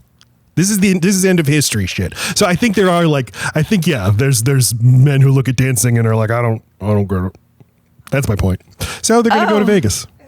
They arrive in Vegas. They go to a casino, and Jeff is the Elvis guy, and he's like, hey baby, just leave your suitcase in the car. I've got an uncle who works at the Riviera. Maybe he will get you a job. And then she's like, and he's like, what? Hasn't anybody ever been nice to you before? Jesus. And that's actually he sees her, like, and he sees himself in her, and he knows exactly how to manipulate it. So it's even meaner, because he's like, I know exactly the kind of phrase to tell you to make your guard come down a little bit. Plus, I just implied that I might get you a job, so you just locked the fuck out, and so you kind of owe me. And I also didn't force you to have sex with me with a knife. So it's like everything is transactional in this movie. It all is like she's constantly weighing, what do I owe this guy? Can I get away with not doing it? Can I overpower this man? And she's going to manipulate and work people too. She just gets to a point where she's like, but there is a line that everyone else in this world is willing to cross that I'm not. She's also constantly fighting this. Everyone feels like she owes them her story. Everyone that she gets to know won't just get to know who she is right now. They all want to ask her about her past, and they all want to pry. And it's like, what do you do if you're a person who doesn't want that, you want to start over? And like, your past is fucked up, but not because you did it. It wasn't your fault. So do you owe people all of this? And you're constantly having to, she doesn't want to be vulnerable. She spent her whole life vulnerable. Mm-hmm. And that's why I think the movie is playing with Western iconography, not just Vegas being literally in the West, but the idea of the myth of America is you can go somewhere and reinvent yourself. Your past doesn't matter. You, on the very basis of your merits, you can create something brand new. Okay, but here's a fun game too. So, and I was doing this the whole time with Basic Instinct. Just for a moment, switch the character to a swaggering male. For Sharon Stone or for Elizabeth Berkley, everything makes more sense. All the awkward hugging, the too close hugging, the like intimacy where you don't expect it, the pulling a switchblade, the throwing a basket of fries and making ketchup do something I've never seen it do, just because someone asks you a question you don't want to answer. But if you put a man, it makes so much more. It's like, yeah, okay. That's just he's a mercurial guy, you know? He's been through some stuff. He's probably got a good reason for why he's acting like that. But a woman does it, and you're like, okay, awkward bitch, why are you getting out of line?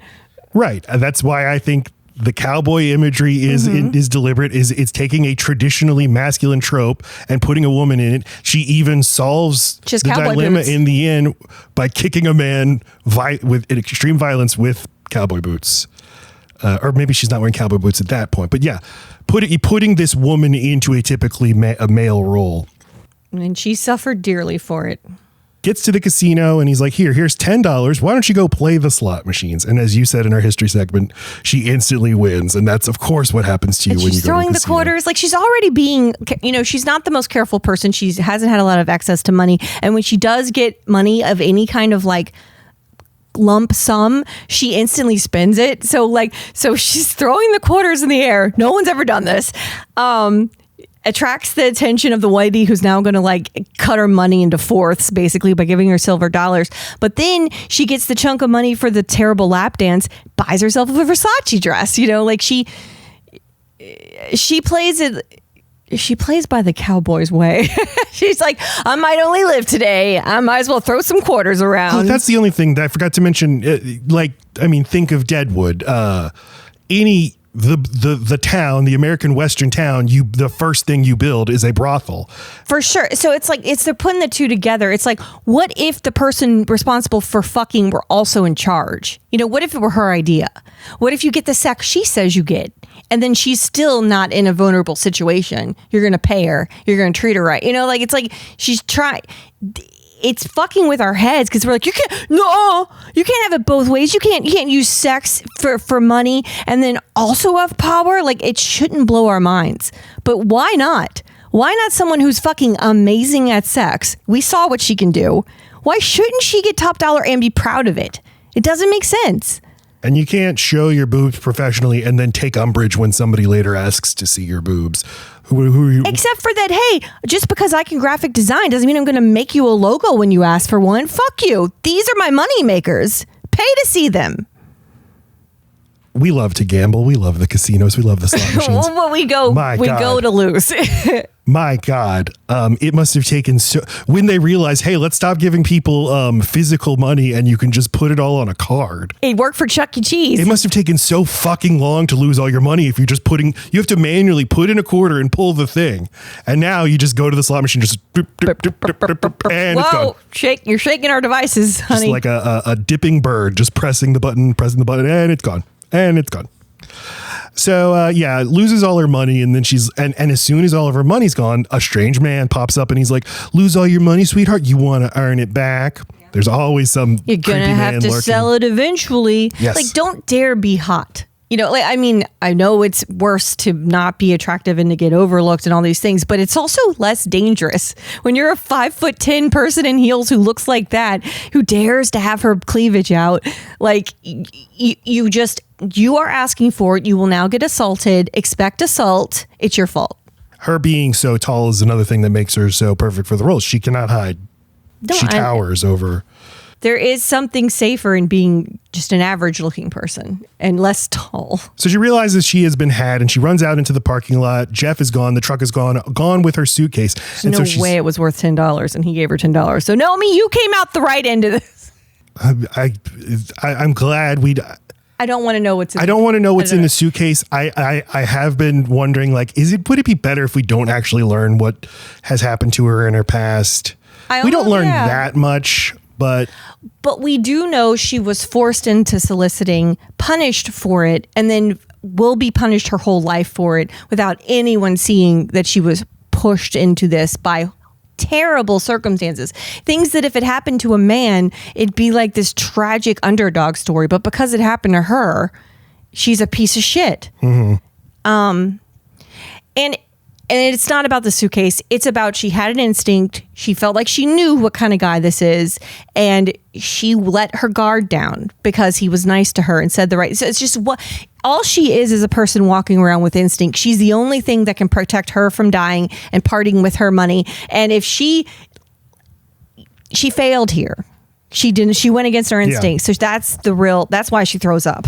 And this isn't an insult. She does act like a child throughout the movie because, she is emotionally stunted. Of course. Didn't learn like the nice manners of living in society. But as we see, and why I've really come to love the ending of the movie is like, that is why she's the only person in the movie who could actually get justice. Because everyone else in the movie is too bought into the system of like, yes, it's a tragedy what happened to Molly. That's why she's going to get compensated and sign an NDA. Okay, but part of me does want to dress shop for her. But I know. So she's, flailing and just beating a car. And then so Molly, this character Molly played by Gina Rivera runs out like, that's my car. Stop hitting my car, weirdo. Right. And then, but Nomi is freaking crying and stuff and just hugs Molly. After she throws up. After she throws up and then tries to run away from Molly. Molly pulls her out of death because she's about to get hit by two cars. And that's when in that moment, she proves to Nomi, I'm actually trying to help you. I'm not another Jeff or whoever that was, and that's why she like lets her guard down and hugs her. And they have this instant bond of like, you are pure niceness and you're not fake because you were mad at me about the car. And then you pushed me away when I pushed you. Like you're not afraid to be real with me, but you also saved my life. And there's a way to prove to people that like you're genuine and not dangerous. and doesn't like, so then they go and they have this, buys her French fries, and she famously eats French fries real weird. And but like a child can't get the straw to go in the drink. The ketchup's not pouring right. And Molly's like, so where are you from? Just tosses the bag for the basket of fries. It lands on the lady's table behind her, and she's like, bonus fry. Different places, which I always remember as different places, but different places. And so Molly's like, you know what? You're a crazy weird lady, but why don't you come stay in my house? And Nomi's then like, are you hitting on me? No, I'm not. Are you a hooker? No, I'm not a hooker. And then 6 weeks later, these guys are best friends living in a trailer. But it's fun. They're best friends now. They're cute. Nomi is showing off her fingernails. Molly's like, hey, I'm going to work tonight at the Goddess show at the Stardust. Why don't you come by? I can show you around backstage. That's where you want to be, right? Yes, I do. This is the only like pure relationship in the movie. The only goodness in the movie is their friendship. I would say Henrietta and Al are second place in that. And I'd also say that Cristal, Nomi and Cristal are too much alike for it to work, but I think there was a real moment or an opportunity for her to actually be close with Cristal in a way that she just couldn't see past. Like Cristal just reads as too skeezy and scammy and playing games, but Cristal clearly like is really into her and like wants her in a sexual romantic way. And like if she'd been gay, that'd have been a good relationship to pursue. Maybe I just think Cristal is too bought into this competitive ecosystem and can she share? Can't share anything, including the men too. She's in competition with all of them. Yeah. And that's why she is where she is. Well, and Cristal's the original cowboy, right? She's got the cowboy hat. She says, darling. She dresses like a cowboy. She sits with her legs wide open. She's in on all the meetings. Just because she's the star of the show doesn't mean she should sit in on everything, but she insists on it.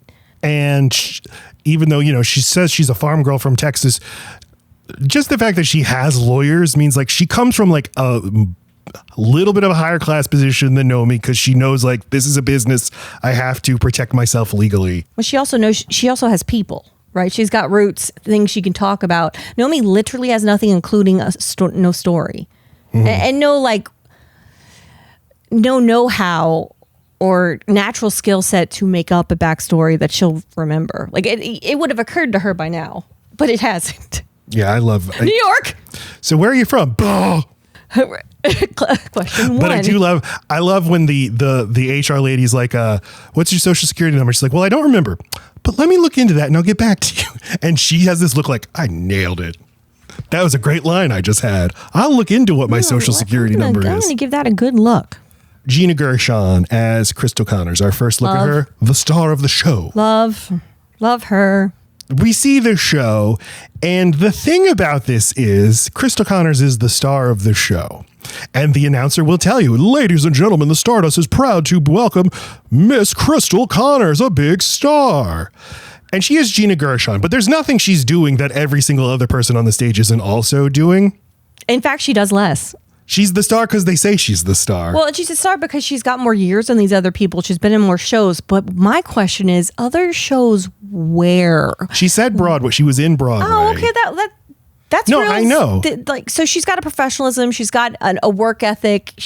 If you're going to center a show around a person, you want to think they'll buy in and like show up every day. It's got to be hard to have a show in Vegas when the schedule is literally every day, probably. For anyone that's doing a stint in Vegas, Cher, Elvis, Britney Spears, it's like working the fucking, a Tonight Show or whatever. All those people you named, like they have fame outside of Vegas. I know that in Vegas, there are these people who are like only famous in Vegas. Staples. All right, but beyond people who are impersonating?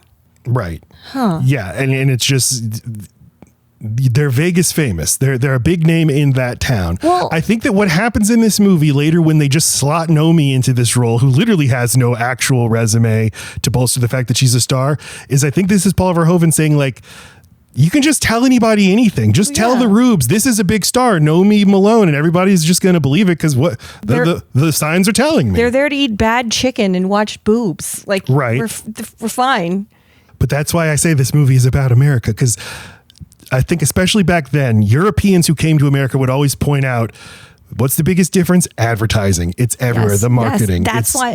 That's why I was saying, like, even Verhoeven was bought into this ideal of Las Vegas that he had in his heart, that he'd seen on TV, that he'd seen even portrayed in like gritty movies. He still saw people like on the inside. He wasn't seeing what it's like to be a person on the outside that you're rooting for. You just see outside people who are rubes. So he goes to make this like a little bit more romantic Vegas movie about this romantic idea of Showgirls, sees what it's actually like and changes the entire thing. Like, so marketing's even working on him when he's a guy that's like really good at seeing the marketing. Mm-hmm. It's interesting. It happened to him twice. It happened to him going to Hollywood, and then it happened to him going to Las Vegas. He's reverse Nomi. To live here is to be disenchanted. So, but think of what it's like to be an American abroad. We're just like, what? Ooh, you want to do who? Wow. That's what it's like. Whenever it's interesting that you never get a totally clear look at the crowd of these shows. You kind of just can see it in the background. They're never in focus, but it is just bored tourists who are barely paying attention. You said it perfect. It's like a cruise. These are people who needed to come inside for a while. And needed to stop spending money for a while. Like maybe a cruise ship isn't perfect, but like the reason there are other things at a casino are for two things: for people who need to take a break from spending their money, and from people who are coming there to do something else and go, should I spend money too? Like a concert. You know, that's why they are also concert venues. Like, bring them in.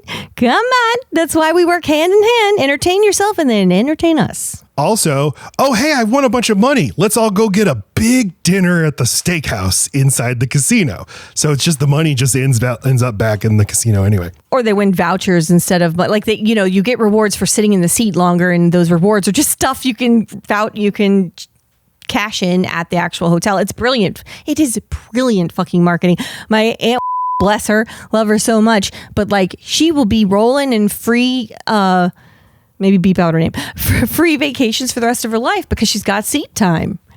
And what better to say, you got some money for a vacation? Come back over here. But she loves it. We ate Jersey Mike's for lunch. I got one free sandwich with my Shore points. I mean, yeah, I'm tied into, if I want a sandwich, I'm going to Jersey Mike's. You best believe. I'm going to use my Jersey Shore points. There is a press conference afterward, and we have like the casino owner, the guy who runs the hotel, like the big boss. Whoever he is, I don't know his name. There's a lot of men whose names I'm going to have to try to keep track of. So he's like, this is Cristal's like big debut at the Stardust. And he's like, this is welcome to Miss Cristal Connors. This is what Las Vegas is all about. And so we get our first look at Kyle MacLachlan as Zach. He is the entertainment director of the hotel. Kyle MacLachlan. And this is how you knew Kyle MacLachlan. It wasn't from Twin Peaks. It wasn't from Blue Velvet or... Is he not in Romeo and Michelle's House Cover Eugene? No. Where am I thinking of him? The Flintstones. Yes. Yes, I am. There's one other thing too, but I can't think of it. This is how I knew him. Big chin fish sex man. And there is something unsettling about the way he looks, and that's why David Lynch liked to use him, because he seems simultaneously super handsome and super wholesome and super untrustworthy. Well, he looks like a drawing of a superhero if you were to draw his chin. You know, like it's too big. He has that classical chiseled jaw, but it's too much. And he is, entertainment director of the hotel. And Nomi and Molly are sort of watching from the sidelines like, wow, Miss Cristal Connors, I'm in the presence of greatness. And Molly's like, she's great, isn't she? And Nomi says her catchphrase, she doesn't suck, which is a high compliment for her. She uses it a lot throughout this movie. I like that she has a catchphrase. And so then they go backstage, and Molly works as like a seamstress, and works for the show and gets to go into the dressing rooms and stuff. And we go into Cristal's dressing room where she undresses and stuff. And Nomi's just standing there, and Elizabeth Berkley does a good job of never knowing where to put her hands or how to like hold her body. She's so uncomfortable, in contrast to Molly, who's totally relaxed and in her element. And Molly introduces Nomi to Cristal and is like, hey, this is my friend Nomi. She's a dancer too. And Cristal says, where? And Nomi says, at the Cheetah. And Cristal says, I don't know what you're doing, darling, but if you're doing it at the Cheetah, it's not dancing. And Nomi does the first of many, many angry runaways. But first she says, you don't know shit, and runs away. But Molly shouldn't have done that. I mean, Molly does end up setting into motion her getting into the show, but like, it's already awkward. I'm already the seamstress's friend. And now you're telling this big star that I'm a dancer too. And then you're going to let her know I'm at a strip club, Molly. That's true. Like, what the fuck? You thought, at least say like, oh, she's in between, you know, she's been auditioning. Say something. Yeah. Don't say she fucks for a living. My son plays guitar too. Mom, Right. shut up. That's Don't tell Kurt Cobain that. Exactly. That's exactly it. Nomi runs off and Molly's like, I'm sorry, Miss Connors. She does. And Miss Connors is like, I told you, call me Cristal. She's forever alternating between trying to cut you and kill you. And then like, no, we're the same. You and I, we're on the same level. You don't have to call me Miss Connors. I'm Cristal. I'm your peer. And now Nomi needs to go to work. And I guess I still am confused. Is on this day she went to work? I don't think she does. Okay, but like it's unclear because strippers work really late at night, and so you know, Molly knows what she needs to do to cheer her friend up. Let's go dancing how you like to do. Like she's dancing so big, Molly's like ducking. Do you see this picture? Mm-hmm. Molly, God, what a saint. Anyway, so she's dancing her fucking ass off. That's when James sees her, and he sees potential, but he also sees someone who is flailing like a toddler. So he's like, I'm gonna go dance with her. Yeah, this is Glenn Plummer as James. You know, she's dancing and he inserts himself like, hey, you got a lot of raw talent. I could teach you to dance. And she kicks him in the dick. After he says that she doesn't know what she's doing, and then and that's after she compliments him for knowing what he's doing.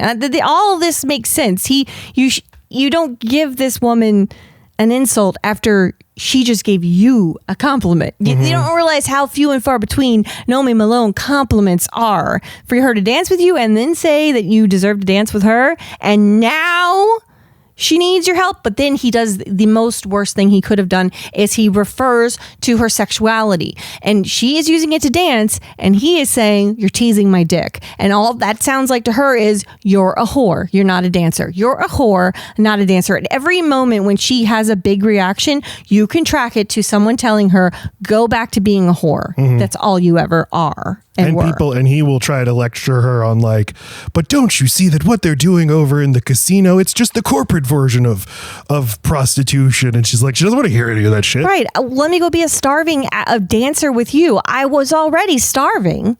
And also, it's still transactional here.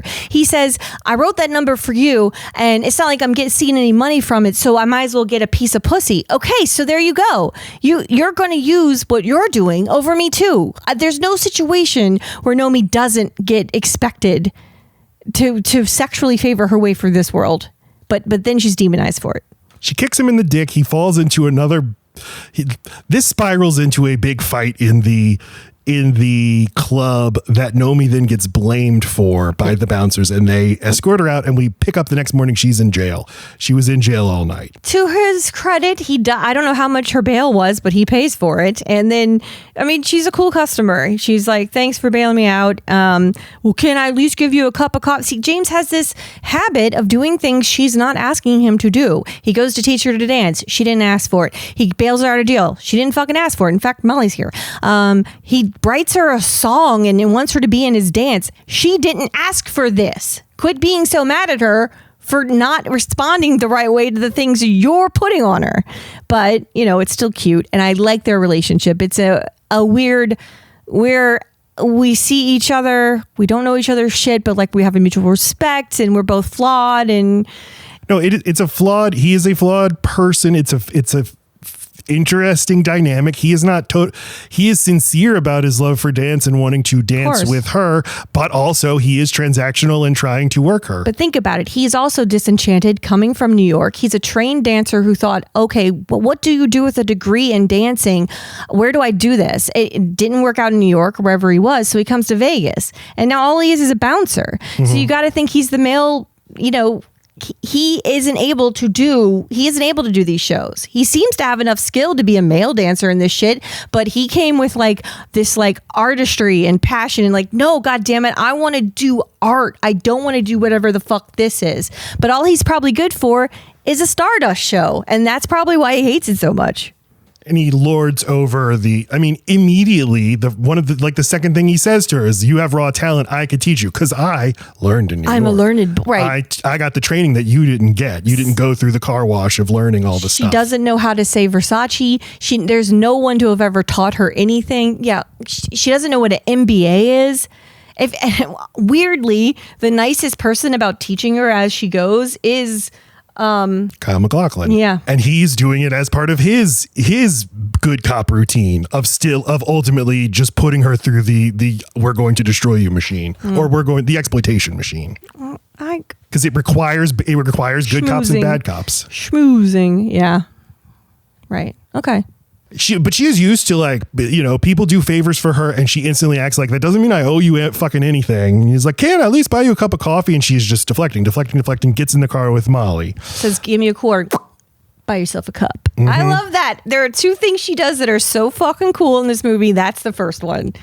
The second one is the thing I'll tell you later. We know she didn't go to work because Molly says, Al's so mad at you for not going to work last night. So I got my period, Al. Want me to get blood all over everything?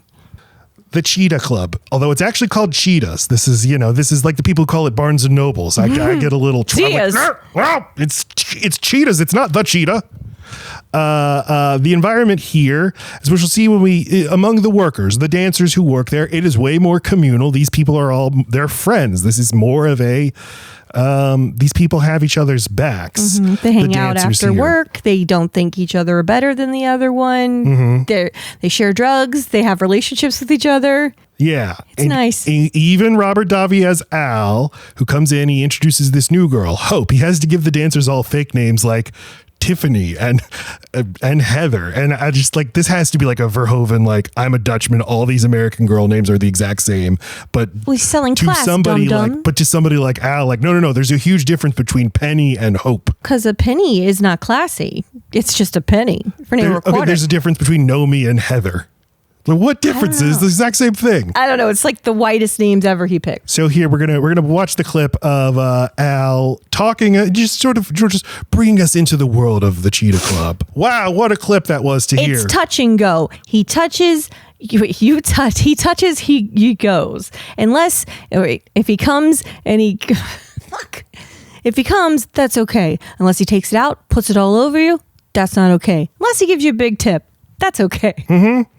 And tells this is the new arrival Hope, but you're gonna have to give me a blowjob. And the scene ends with her going, was he serious? Now there's a way of reading this of he never actually makes any of them do it.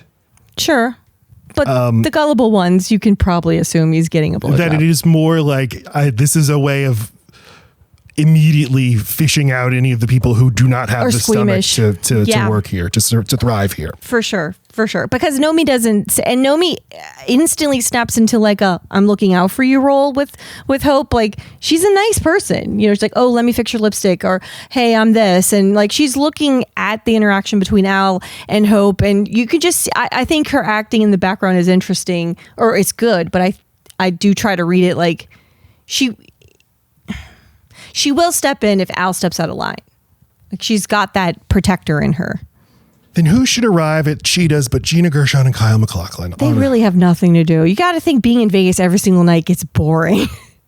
I just think Gina Gershon was like, ooh, this little bitch came into the show and I'm going to go find her at her work. Nope. Now. This hot, sexy thing came in here thinking she's a fucking dancer. I put her in her place and now I want to see if I was right. But she's hot. Okay, no, that's what I'm saying, though. But there's an underlying attraction and hypnotic thing about her. She disrespected her, called her you don't know shit. Like, now I'm going to go disrespect you in a way that you could never fucking imagine or afford. I'm going to disrespect you with money. So there's, of course, that. But there's also, like, people are drawn to Nomi. I met her once, and now I just need to meet that bitch again. So Nomi comes out. We see her dance, like, properly for the first time. But she's distracted by Crystal Connors, but it doesn't deter her. She keeps going. She is good. And so Gina Gershon says to MacLachlan, like, you like her? I'll buy her for you. And then at the same time, James has also arrived and he's watching all of this go down. There's a lot of moving parts in all of this. And so Cristal calls over to Nomi, we want a private dance with you. And Nomi's like, no, we're not allowed to dance with women. It's not something we're allowed to do. We don't do couples and we don't do women. Sorry. And then Al's backing up to the situation. Al is the eyes and ears, and he's like, I'm waiting for the magic number. Okay, Nomi's paying attention to the rules. Right? No, we won't do that for 200, 305. Sold! Yes, we will break our rules for 500. I also love that Al doesn't take 50-50. He takes less than that. She gets 500, he takes 2. I think that's sweet. And he seems like he's genuinely concerned that Nomi isn't happy with the amount of money she's made. Because she runs away, he's by himself, and he's like, seems like someone died. Like, he's literally just saying, that's his way of saying, I feel bad that she seems Of course. I think in his heart of hearts, he likes to delude himself into thinking his girls are okay with the jobs that they have, when really they could never be the owner of the club. They could only ever work it. And Nomi has to perform a private dry hump Kyle MacLachlan while Gina Gershon watches. So Nomi's so interesting too. With everything Gina Gershon is this way. They are both constantly oscillating between I'm gonna fuck you up and I'm gonna show you what the fuck. Like, Nomi switches back and forth like 5 times during this one interaction. It's just like, oh, I'm captivated. Oh, I hate you, bitch. Oh, I want to turn on. I don't hate you, bitch. Like, yeah. Anyway. This is the first full frontal we get in the movie. Might be the only. I don't remember. And she makes Kyle MacLachlan cum his pants. Now, I know this is a thing that happens in strip clubs, but what do you do after that? You just walk around with cum pants? I have no idea. Maybe it's a badge of honor. You paid a lot of money for those cum pants. 2 other I mean, it's less than pee, but people will see it. I guess you see a guy at the strip club with a little patch of wetness on his pants and like cum pants, but hey, brother, he got his money's worth. You know, you're gonna pay $500. At least she rode you the right way. There are plenty of lap dances where it's not even possible to come. Folks, write in if this has happened to you. Has this ever happened to you? What do you do in this situation? Do they have just pants you can get in the bathroom? A little cum pad? That would be more economical. Just give them a little something to put around their dick. Maybe you wad up toilet paper before you go in. So, they gave her $500. Nomi leaves, and Kyle MacLachlan, right after he combs his pants, he swoops his hair. That villainous swoop of hair gets it out of his eye. And then Al is very sweet to the girl. Good night, girls. I hope you all have a great night. They're like, we love you, Al. Oh yeah. Nomi, not feeling great though, even though she made all this extra money. Well, because of what Cristal said when she walked out, she just wanted to make sure she knew her place. You're a cheetah dancer. Next day, James knocks on Nomi's door. Just will not leave her alone. Hello, I wrote a dance for you. Come on. No, he doesn't say that yet. He's like, you have more natural dance talent than anyone I've ever seen. But last night, I saw you fucking that guy. And she's like, wait a minute. You were following me? Wait, no, even more. You thought I was fucking him? I was not fucking him. And he's like, you are fucking him. You are fucking. It's all the same. He is kind of a me of lecturing everybody about like how capitalism really works. Right. And it's annoying. But like when I do it. She is a person with 3 shitty choices. And last night she got to do like the middle shit choice. So fuck you, James, for coming in there and saying she did the worst thing she could do, because in her life, that at least had a wall of protection. All of that was on her terms. He doesn't get to use his hands. She made him come inside of his own pants, which is a little bit humiliating. She had all the fucking power that she's going to get in this situation. That is not like fucking him. That is like fucking him over for his money. And there's a difference. James. He says, no, you fucked him and you fucked her too. You're fucking everybody, you know? Everybody's getting A's and shit. You know what you need to be doing is listening to my tutelage, which I acquired in New York City at the Academy. Because it's working so well for you, James. You can't even fucking dance at the Crave Club. Nomi and Molly go window shopping, celebrate this new bit of money she has, and they go on over to Versace. And she sees this dress. Versace. Oh, it's Versace? It's perfect. Thanks, Laci. You're welcome. And she decides, you know what? I'm going to splurge on it. She looks amazing. We get our first look at this lingering tease of Andrew Carver, this absurd-looking male singer. Yes, Laci. Well, this is where she does the second thing that she does that's so cool. She does this little I'm sorry. She does like a tap dance move in the dress after she tells the person it doesn't suck. It's just her moment. She couldn't be happier than in this moment. I just want to celebrate her here. For me, the biggest moment of happiness for her is when she's sitting on her car hood looking at Las Vegas and eating the most glorious cheeseburger I've ever seen. Oh, my God. Then that night at the Cheetah Club, Phil Newkirk, he is the Stardust businessman who either was or was not with the Asian businessmen, and says to Nomi, like, hey, come by for an audition tomorrow for the chorus line. And she's like, did Gina Gershon send you? And he's like, huh? No, come on down to audition. It's your big break, kid.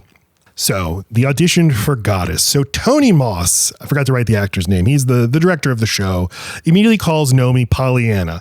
So Pollyanna doesn't necessarily mean naive. That's usually how people mean it. But Pollyanna, the character, is just an optimistic person. And that kind of is her. And she is the optimist. Even at the end of the movie, it's going to work out for me this time. Okay, but just checking. You do understand he's not calling her that for any of those things, right? He's calling her that because she looks like Pollyanna with blonde curl ringlets. Okay. That's why. He even says the next time when she shows up in the Versace dress, like 1 minute she looks like Pollyanna, the next minute she looks like, I don't know, this. Okay, I thought it was because she's, this newbie, this newcomer. And so the big chorus line of people auditions, and we get to see him. He announces, I'm a huge prick, and we get to see him be a prick in action. Got the final three, including Nomi, and then he has the moment where he's like, all right, everybody, show me your tits. And all three of them are like, what? And he's like, come on, show me your tits. So they all do. He asks Nomi, what's wrong with your nipples? They're not standing up. Play with them a little. Yeah, but he's being weird about it, right? Like he's not being like instructional, like, come on, tweak them or whatever you got to do. We need hard nipples. Like he's not being matter of fact. Something that would actually, all right, guys, I know this might be awkward, but this is a topless show. We need to know that you're comfortable being topless. Okay, great. We need extroverted nipples. Like there's a way to deliver it, not, play with them a little. You want me to do it? Because if you're going to object to him speaking to you this way, you're not going to be able to make it in the show at all. Because they expect sexual favors in the fucking show. Yeah, all of it is grooming. And she, as they're dancing, he literally shouts, come on, attitude, sell your bodies, he literally says. And then when he tells her about how to make her nipples stand up, that's when she runs away again. Yes. Because you are a whore. And you'll never be a dancer. You thought you were coming to be a dancer. You're not. Put ice on your nipples, whore. And when she is confronted with that, she always runs away. Yeah. Because in a way, still the emotionally stunted child. But again, it's the other girls. It doesn't happen to the other girls. Girls weren't forced into prostitution as children. Yeah, I know. That's what I'm saying. That is the Nomi difference. And my point is that it's not so far behind her. It's where she just left. She just got there. Like, we don't know that what she was doing right before wasn't just that. It's been her life until now. And she got one rung above it by being in the Cheetah Club. And now she thinks she's escaping the Cheetah Club by going here. And she keeps getting met over and over again with, nope, you're a whore. Runs away from this guy, runs to the dressing room, and Crystal Connors follows her in and is just like standing there all evilly. And Nomi, basically, you got this for me, didn't you? And then Nomi says, I hate you. And Crystal says, I know, darling. So Nomi leaves the hotel and then runs into James. He's just always, wherever you are, James is there to lecture you. You're trying to work at the Stardust. That's even worse than the Cheetah. It's the same thing. And so don't you understand? They're just parading and selling sex. They're just doing it in a more classy way. Wow. But then this ends with them going on a ride in his convertible and eating cheeseburgers and end up at his place where he shows her a dance that he has written. He just needs 3 women to perform it with him. Here, I will show you how to do this dance. Watch me now. And they do this dance together that culminates with them basically dance fucking each other on a chair. On her terms, though. She finds him attractive. She thinks he's respecting her in a way. And now she gets to, I choose you for the fucking, but she can't because she's on a period. And he checks. And he says, I got towels. He does check and says, yeah, I've got towels, and she's leaving anyway. She does everything fast. She's like you. And when she even gets out of the room, leaves his house, the taxi cab is pulling up, and she runs to it like you have to run everywhere. She's like, well, good, because she's constantly in fight or flight. Like that is why she's like this. So yeah, you can fuck me when you love me, but I do love you. I love that. Yeah. Oh, and he does do hey, you don't fool me. I see you. What do you see? I see you running from something. You're hiding from you. But Nomi gets home and gets the phone call. Actually, you did get the role. Congratulations, Nomi. Yay. You're in the show, like Lucy. So goes to the Cheetah Club to quit. Give Al a piece of her mind, say her fond farewells to everyone. As she leaves, Al is like, hey, you'll be back, but I'm not hiring you back. Not even if you give me a blowjob. Because she never gave him a blowjob. And she goes to she's very excited to tell her contemporary in the dance world, James. Arrives at his apartment at night, and there's a neon sign right outside of his apartment that says Jesus is coming soon. Pun on coming. But also Paul Verhoeven is obsessed with Jesus. Jesus is in all of his movies. He's written a book about the historical Jesus. In his movie Benedetta, there's a flashback to Jesus engaging in like a sword fight as a mounted knight. He loves Jesus, but he's not a Christian. He loves the historical Jesus.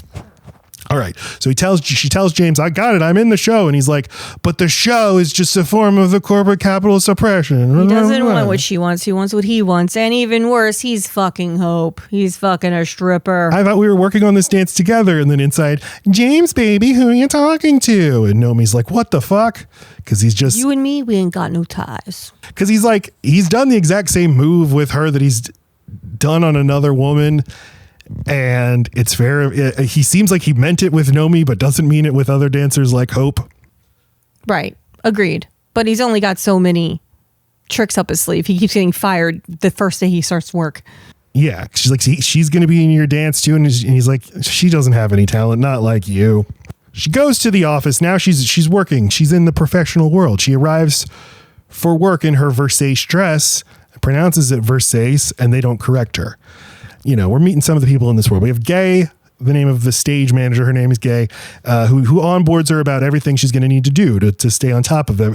You think you got it made now that you got the job? Oh no, now the hard work begins. You can only eat brown rice and vegetables. Never go out on stage when you're crying. Don't go in the sun. We don't want tan lines. And if you're smart, you'll find a job and a man. After dancing. Like this job that she has found for herself, because she used to be a dancer. Now she manages the dancers.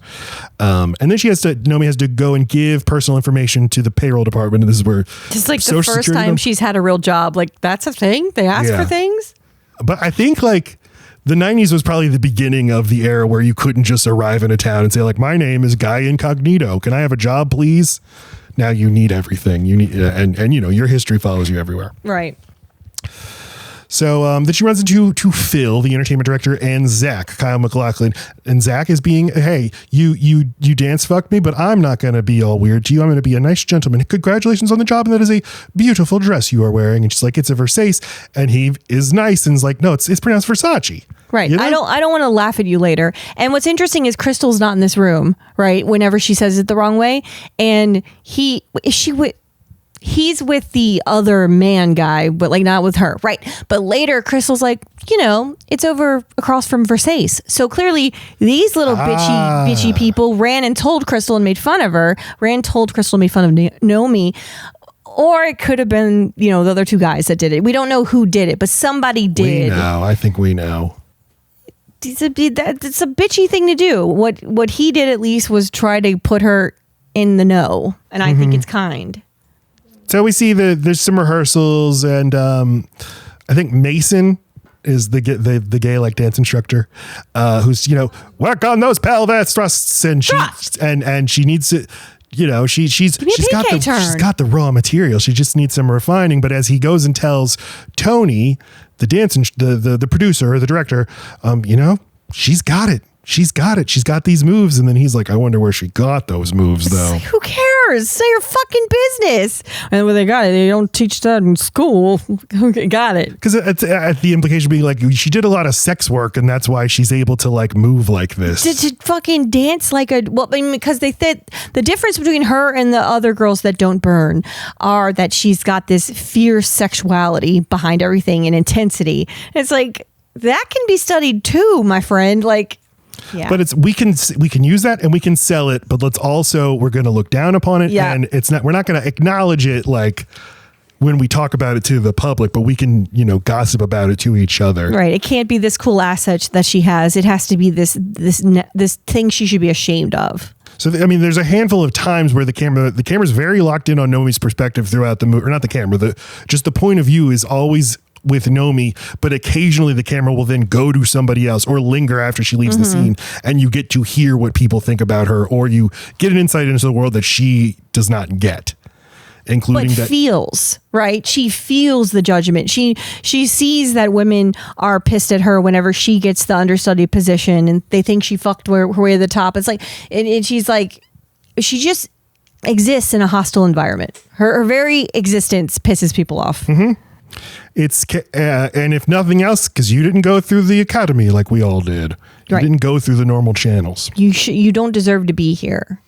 So they're getting ready for the show. It is all chaos. You literally have chimpanzees running around, and women are you're a fucking slut and I'll kill you motherfucker. Yelling at each other about but you're a bigger slut because you fucked the pizza guy. Oh yeah, well you fucked the meter reader. The meter reader. But it's all very, very exciting, and it's kind of exhilarating. It's like they all assemble at these stairs. They're all about to climb up the stairs, but as Paul Verhoeven loves to do, simultaneously the glamour and the really grossness. The glamour of showbiz, and then somebody's like, careful guys, tons of monkey shit on stage. And they're distributing ice for everybody's nipples. But Nomi goes out there and does a great job. And again, everybody's doing the exact same thing. We just picked one of them and said, this is the star. Because that's America.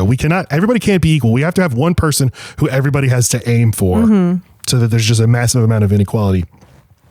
Afterward, she goes back to the dressing room, and there are flowers from Zach. Zach is Kyle MacLachlan. It just doesn't feel right that this character's name is Zach.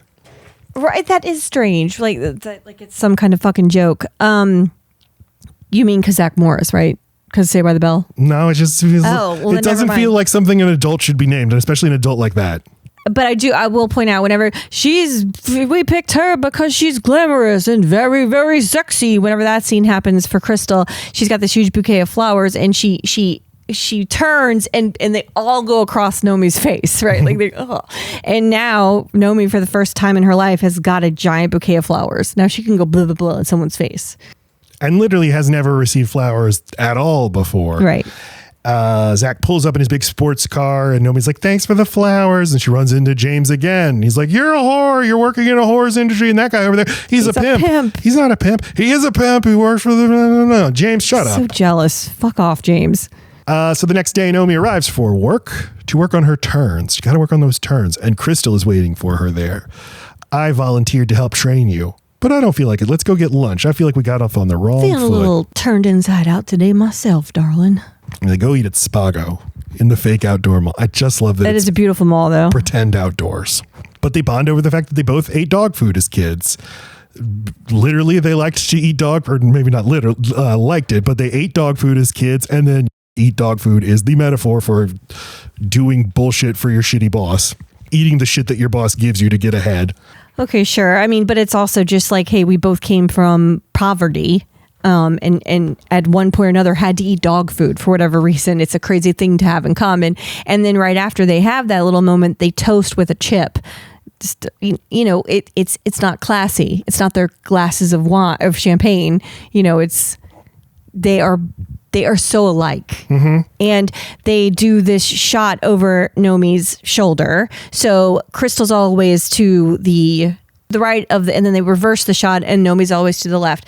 And then after they kind of like go into like a more serious, like the tone shifts again where they're adversarial. Well, now Nomi's on this side. And so like the movie films it constantly showing you that they are equals. It's just, that's why they're always oscillating with how they feel about each other.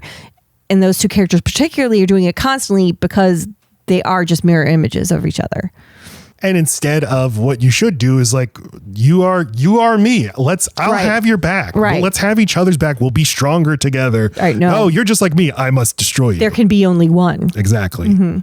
I mean, Cristal, She enjoys the fruits of her labor, enjoys the fine clothes, the champagne, the cocaine. She named herself after the champagne. Chrissy Lou Connors used to have dingy brown hair and little bitty tits. It's amazing what paint and a surgeon can do, darling. Because this whole city, it's about artifice and reinvention. You can just go into a doctor and say, paint my hair. And he will. A doctor paints the hair. Yes. And then Cristal compliments Nomi's tits. You got nice looking tits. You like perfect showing them off. And Nomi says, I didn't like it when I was at the Cheetah. It made me feel like a whore. You are a whore, darling. Nomi does not react well to this. She never does. No, you are. We all are, darling. We take the cash. We cash the check. We show them what you want to see. Nomi says, maybe you're a whore, but I'm not. Yeah, she's got a chip on her shoulder that Cristal will never really understand. You are as close as peers as Nomi's going to find in this world, but you're still not there.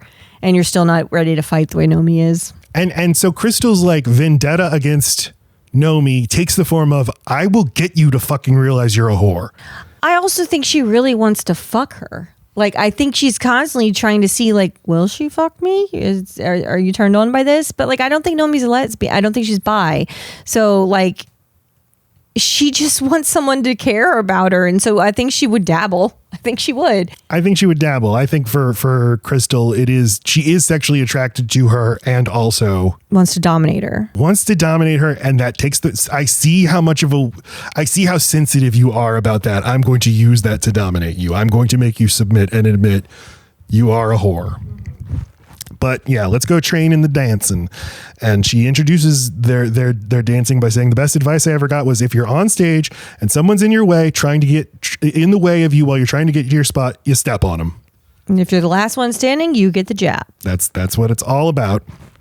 I mean, really, they just need to unionize this workplace. That's what they got to do. They're dancing, and then this turns into the hate fuck dancing that these dances so often do in this movie. And, they say there's no eroticism in this movie, but I think there are a couple erotic moments like this, because it is two people dancing very sexily with each other, but this all concludes with... Right, it just never ends in a good place, so it makes you feel bad anyway.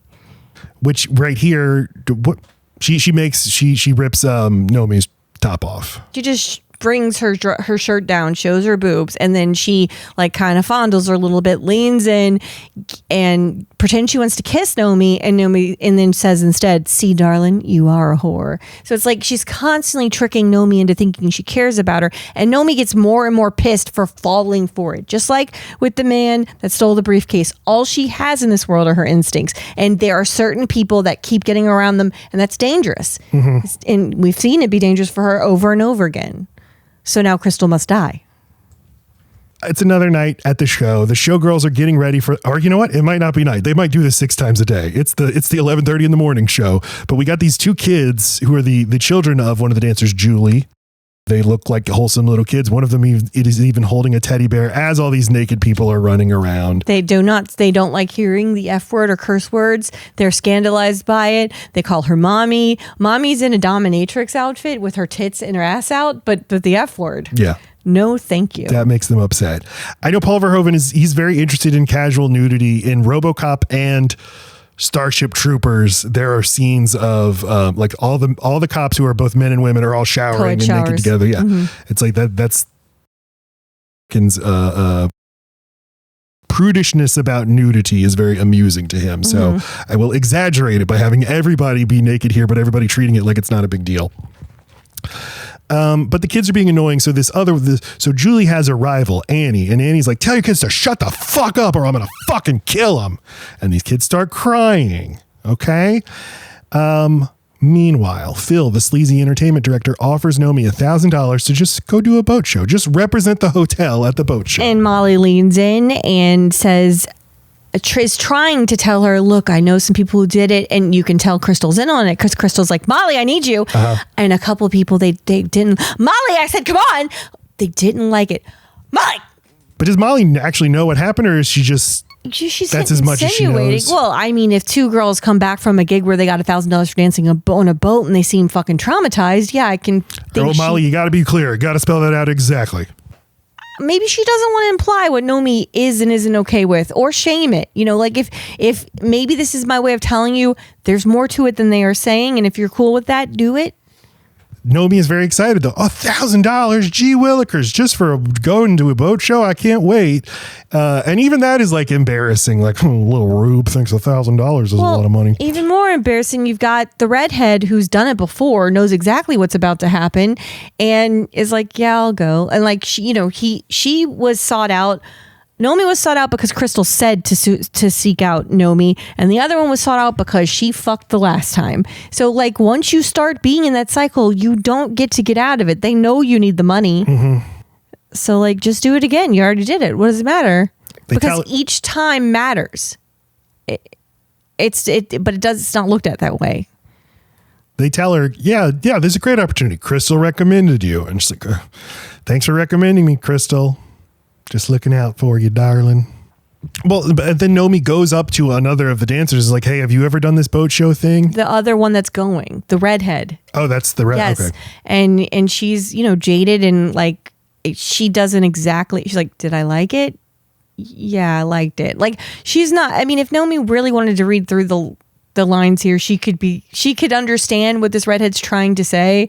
Like, this isn't what you think it is, and I don't want to go do this, but I don't want to do it alone either. So, but it's also, this environment has fostered these, you're all in competition with each other. Sure. And there are a billion people who would kill any of you to get where you are right now. So this is not an opportunity to be like, I will look out for Nomi and advise her not to make the mistakes I have made. Right. And Nomi has a weird circumstance where she came in with a best friend. She's got Molly. No one else has a Molly, so she already feels like she's being favored in a way that other people aren't.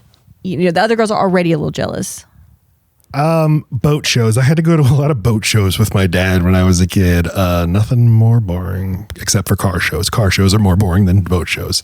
Just go to the Superdome and look at a lot of boat. Oh, look at that boat. Oh, but that goes in the water. So Molly and Nikki are just dancing on a boat, and people like politely clap. Like, ladies and gentlemen, thank you to the Stardust. Wow.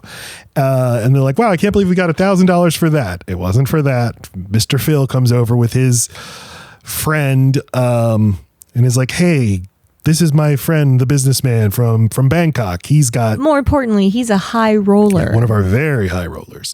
And great news, we're taking you both out for dinner. We'll eat lobsters. So Caesar is the thing that happens over and over again. You ever hear Caesar sing? There's 3 different times in the movie. Every time someone mentions, have you seen Caesar sing? Nomi's face drops. Like, because she knows that's someone that's trying to distract her and something sexually bad is about to happen. And it happens all 3 times. When they said Caesar sing, I was like, I'd like to see Mr. Caesar sing. Figured that's the name of a person. Ladies and gentlemen, welcome Caesar sing.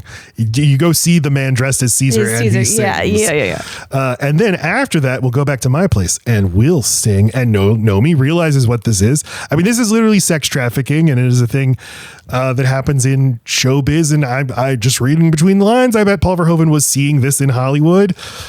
People like Harvey Weinstein were doing it. People like Vince McMahon were doing it in wrestling as recently as a few years ago. And like doing it to the actual talent, like to the actual actresses, or in McMahon's case, to like the women wrestlers and the women who worked in the office and everything.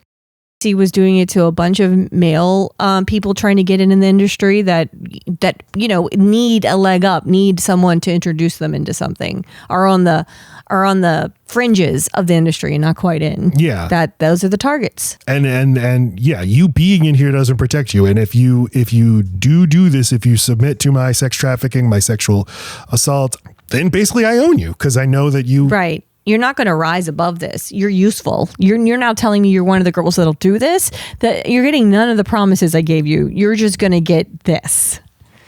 Nikki's not happy about this, but Nomi's like, fuck that, and runs away. Shouts, not me. And Phil chases her and he's like, be nice. You're getting $1,000 for this. And she's like, yeah, for this, like the boat show. And he's like, forget about it then. And so later, Nomi goes to Kyle MacLachlan.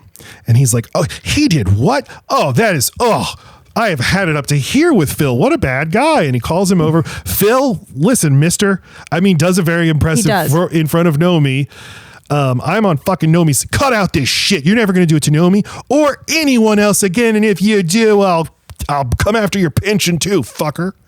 And Nomi's like, wow, I can fully trust Zach. Right. And really think she's found someone that's got her back, someone to represent her. And then she pokes her head in to Cristal's dressing room and was like, thanks for the boat show. Thanks for really, like, I know you just did that to me, but I just fucking flipped the script. Mm-hmm. And it's like what she did was complain to HR and people, if you don't know. Smoke and mirrors. Do you want to go out for a steak in my red car? But the job of HR is to make you think they're on your side, but they represent the interests of the company. That's why they're there. And then this is another moment where the camera lingers on him and he calls up Phil and he's like, hey, Phil, you son of a bitch. You stupid asshole. Yeah. Get your ass back up here. Yeah. Wait, I thought Phil was going to go sing. Like, what, was he not at least fucking Nikki? What the hell's happening? Yeah, when is this? Right, yeah. But yeah, they're good cop, bad cop. They need both. One strategy will work on somebody. Well, you need one person to remain good so that the ruse can keep going. You don't switch it. You just let other people do the bad thing, and Kyle steps in and Zach steps in. Hey, no. And he says, some people just don't get it, but don't let this make you think poorly of the Stardust. Again, it's why you need a union. Las Vegas is a good union town. These guys don't have a union though. Before the show, they're all gathering. They're going to go back out, do another show. We see more of the casual harassment, like one of the. It's the bride sequence. This is my favorite part of their show. Sorry, Cristal comes out looking amazing in a reflective wedding dress. Like the virgin, she's butt ass naked, but look at these beautiful virgins spinning and spinning. And look, these little virgins are about to kill each other. One of the male dancers is named Daryl, and he's partners with Annie. And he gropes her ass. And she's like, hey. And he's like, hey, listen, not my fault that you're paired up with the only heterosexual dancer in the group, or male dancer or whatever. So it's just like, you're just allowed to just do this. And in fact, then the gay male dancers are like, yeah, he's doing that to show how hetero he is. On stage, Julie, the one who has the kids who are yelled at by Annie, drops a bunch of marbles or pearls or whatever these are. Part of a costume. And Nomi sees them. And I guess Julie sees Nomi see it, but that part's unclear. But from then on, they have a dirty camaraderie because I let Annie go down and you're going to let Cristal go down. And when Annie goes down, because she's being carried by this guy, Daryl, who slips on them. Really high up in the air. They're like all the way above his head. And she slams down on the ground. It's pretty gruesome. But everybody else on stage is just keeps going. Yes. It's so, and that's why the music is stuck in my head. Na, na, na, na. It's someone's happiest day. It's their happiest day of her life. She's a woman and she's getting married. It's her wedding day. Na, na, na, na. When really what you're doing is selling this woman to a fucking man where she's going to go be miserable. So like the real thing is Annie. That is real. This is what this woman's day is. Not this thing that we're selling you, this marketing of a wedding. I don't know. It's just a metaphor inside of a metaphor. And afterward, they're all treating her injury like it's a death. It is an injury that she's going to have to be hospitalized, leave the show, and her role probably will not be waiting for her when she gets back. Right. And so who knows where her life goes after this. Or if she heals in a way that allows her to dance the way she needs to, just like with athletes, right? Like anytime your body is your job, it's so precarious. Nomi's told like, hey, your mother's here. She's like, what? My mother? It's like, well, for your sake, I hope it's not. Oh, it's Henrietta and Al. And really, they are her mom and dad, in a way. And Al's like, hey, you look like shit. And Henrietta's like, yeah, she looks better than a 10-inch dick. She looks as good as a 10-inch dick, and you know it. We missed you, kid. And, he says like, hey, I saw the show. You were good. Real good. Take care, kid. Must be weird not having anybody come on you. Yeah. But he delivers that line in a... very serious. To him, that's him being sweet. And it is filmed and treated as if he said like an extremely sweet thing. Right. And it's perfect. Put that line in your back pocket. I think it's important. So Zach offers Nomi a ride home and they get into his car and he's like, where do I take you? And she's like, let's go to your place. Which serves two purposes. She wants to make a move on him. And she wants the control. They get to his gaudy fucking mansion, get naked, swim in the pool, and pour champagne on each other. And then have the insane floppy fish sex. But you said something so interesting, which was that, like, she already shows people what she can do on a daily basis, particularly him. He's already seen what she can do. Can she just lay down on a bed and have normal sex? No. It is the most performative fucking thing ever. It is so athletic. It's exhausting. They immediately go to sleep. Like, this at least makes sense. We're 50 Shades of Grey. Why are they always so tired? Well, it's like, but we're in showbiz, this razzle dazzle. We're going to be doing cocaine and champagne and dolphins. So, of course, we have to have sex like this. What are we going to watch Netflix? You don't think, though, that she's showing off for him? Mm-hmm, I do. Okay. I think that she is also, in this section of the movie, is like, my dreams are coming true. And is sort of like acting it out. But as they have the insane floppy fish sex that everybody makes fun of, and she arches her back backwards and gets into the path of the dolphin blowholes that are basically coming on her when Al just told her, hey, it must be weird not having guys come on you now. But she basically is metaphorically here. And the next morning, Zach tells her, hey, there's an opening for Cristal's understudy. Why don't you go audition for it? And she's like, what, did Cristal set that up for me? And he's like, hey, it wasn't my idea to come here. It was yours. No, which is no, it's not what she said. She said, would you have told me about it if I hadn't slept with you? And then he said, hey, it wasn't my idea to come here. It was yours. That makes sense. So there's 3 women auditioning. It's Nikki, Julie, and Nomi. So people who've paid their dues and been in the show for a while, at least a year for Nikki, we know that. And now they're all getting the same equal shot at being the second most powerful person in the show. Tony, the director's like, it has to be Julie. She has it down. But Zach, MacLachlan's like, no, we can teach them to get it down. She doesn't have any heat. She doesn't have Cristal's heat.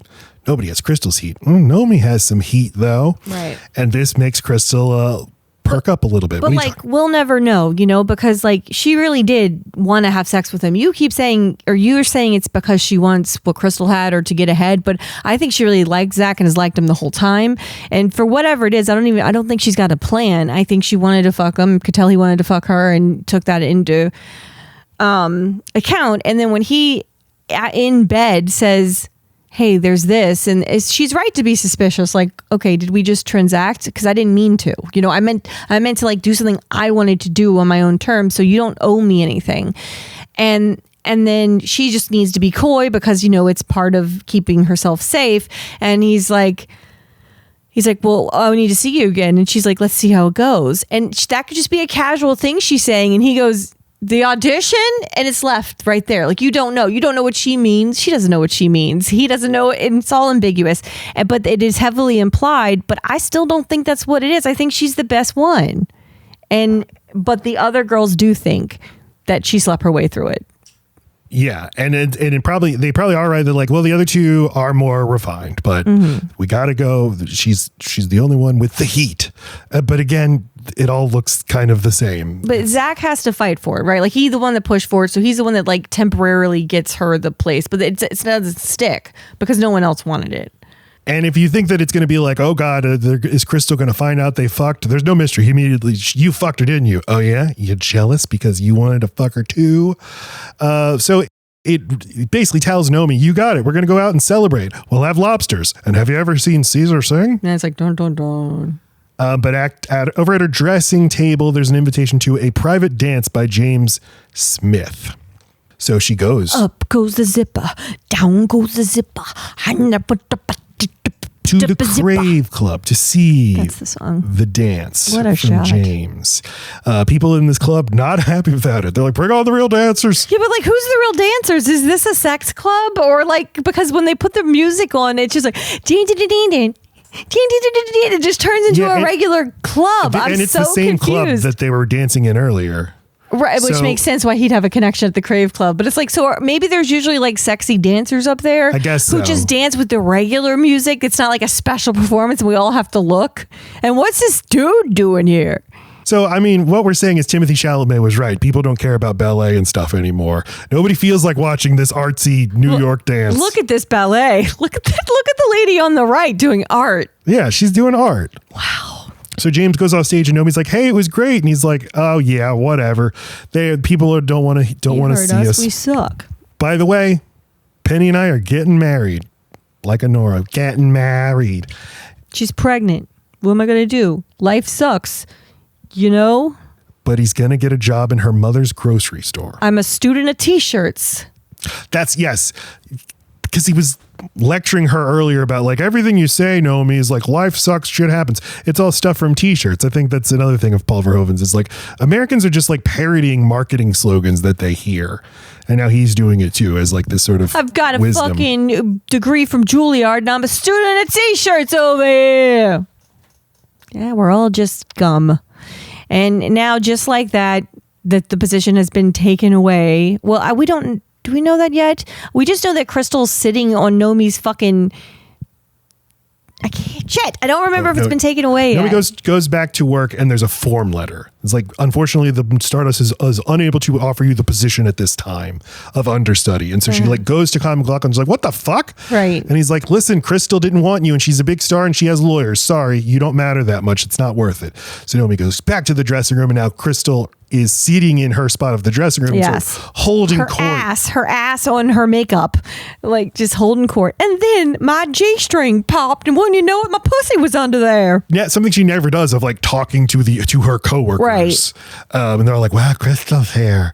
And Cristal says to Nomi, like, hey, I thought about it and why don't you do my fingernails for me, darling? Just back and forth. It's like, because someone who does your nails is like just below scum. And so it's just this constant, yeah, but your nails aren't as pretty as mine. Yeah, but to have pretty nails, I'd have to do nails for a living. No, thank you. That's like saying my pipes aren't as clean at my mansion as a plumber's. Do I want to be a plumber?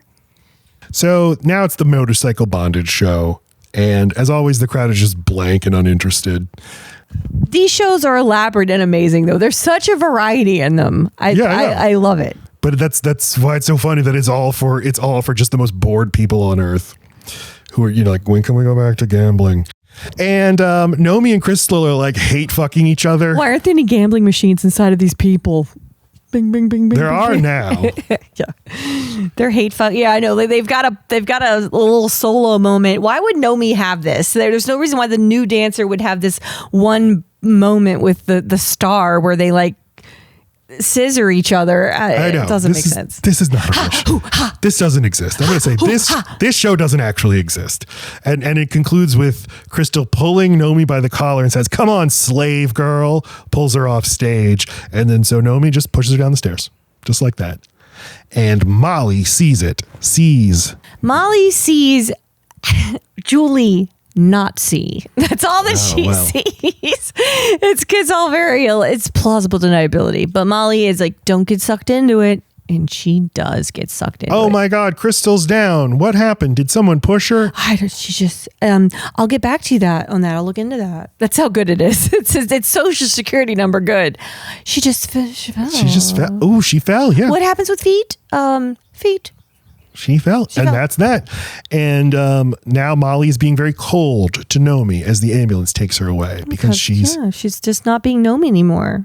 So the men have gathered to discuss the future of the show because Cristal's sidelined for months, maybe a year. They're like, we got to shut the show down. But the casino guy's like, bring in Janet Jackson or Paula Abdul. They don't know how to dance like that. And two, why the fuck would they do this? No, he's saying for they would do a residency. They do their own thing. We have to run a show here. We need an attraction. Instead of doing Stardust has never been dark. Instead of going a titty show, we'll do Janet Jackson sings her hits. But the guy's like, the Stardust has never been dark. It never will be.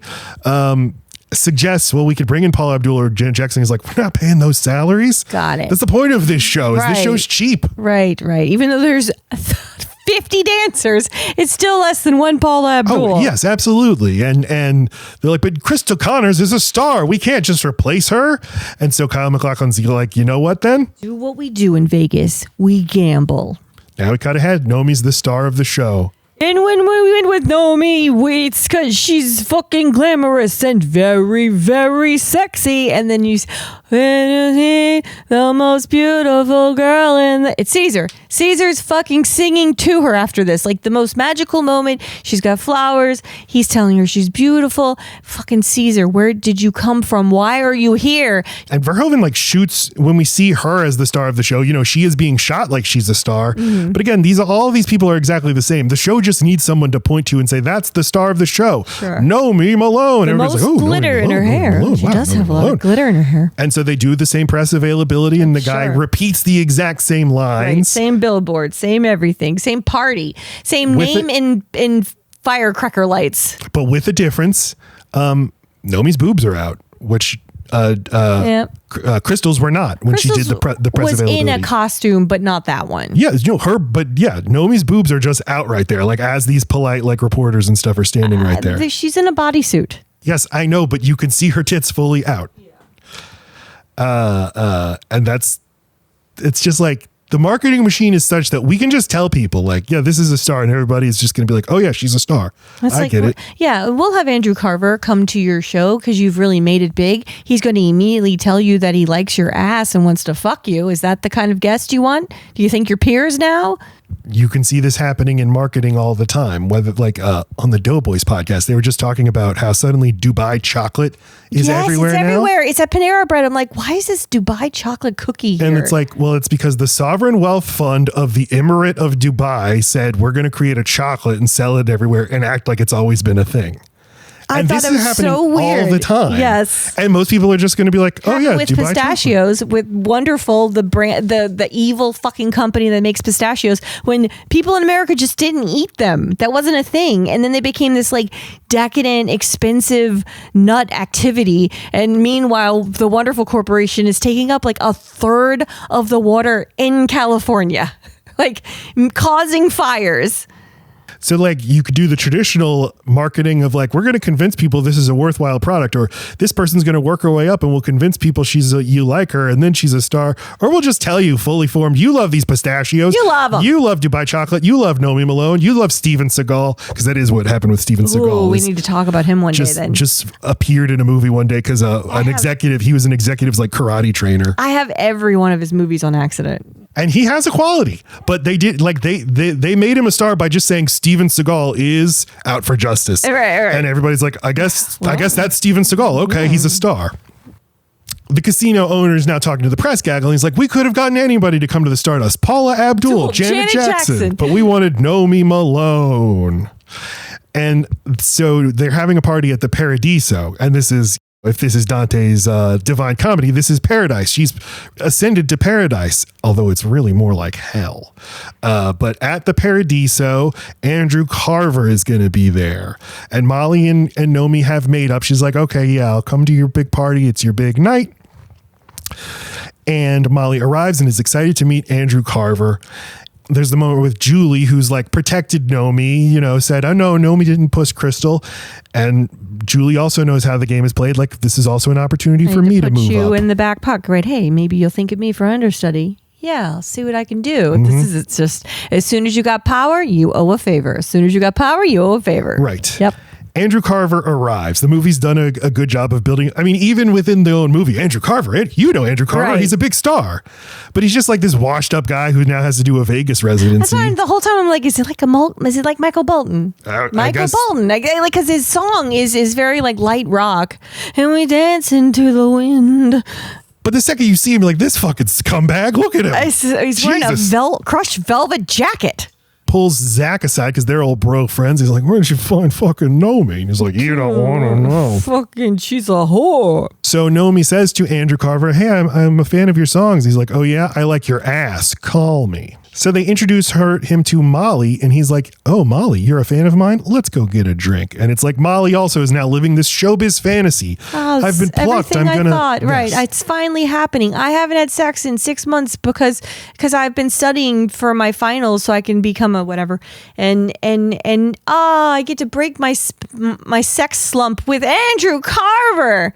And instead, it is the most violent, brutal sexual assault since Girl with the Dragon Tattoo that you can imagine. And there's 3 of them, and he has his 2 hired goons. He breaks her nose immediately, and it's broken.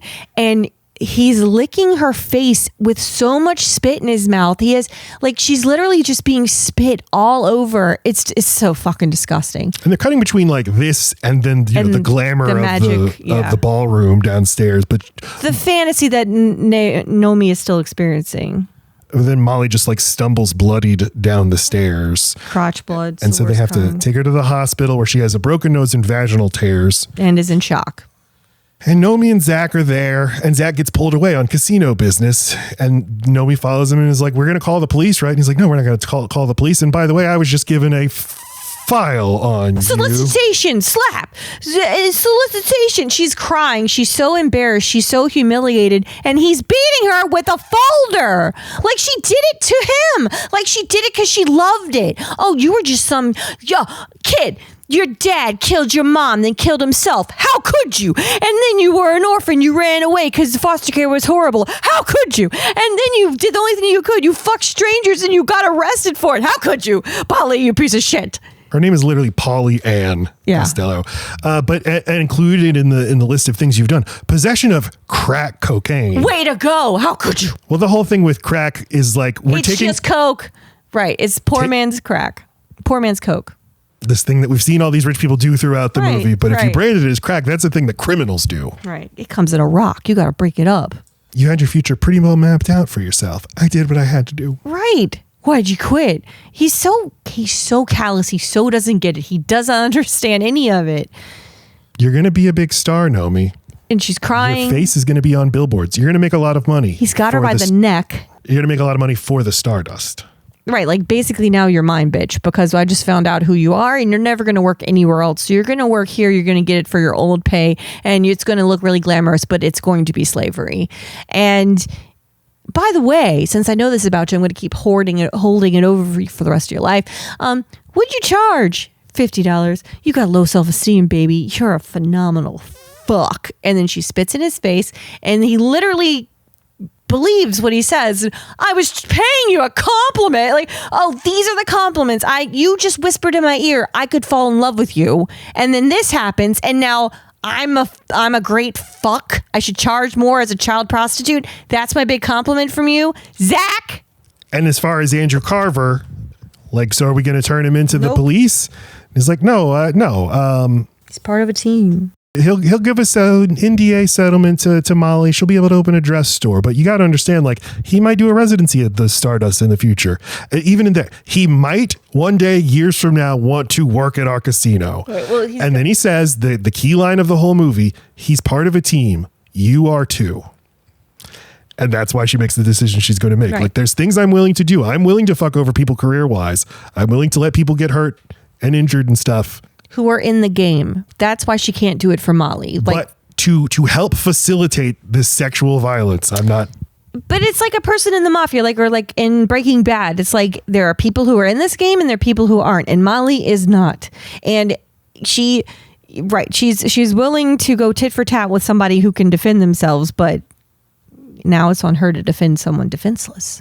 She wouldn't broker it happening to anybody in the show either, to let what happened to Molly happen to anybody. Probably not. And the whole thing with this is like, because of her background, because of where she comes from in her experience, because she is so emotionally reactive, anybody else, any of those dancers who went to like dancing academy would not be willing to throw away their life to do the right thing. Right. And to understand what the right thing is, which is, this is the only thing that's going to help, which is fucking avenging violence.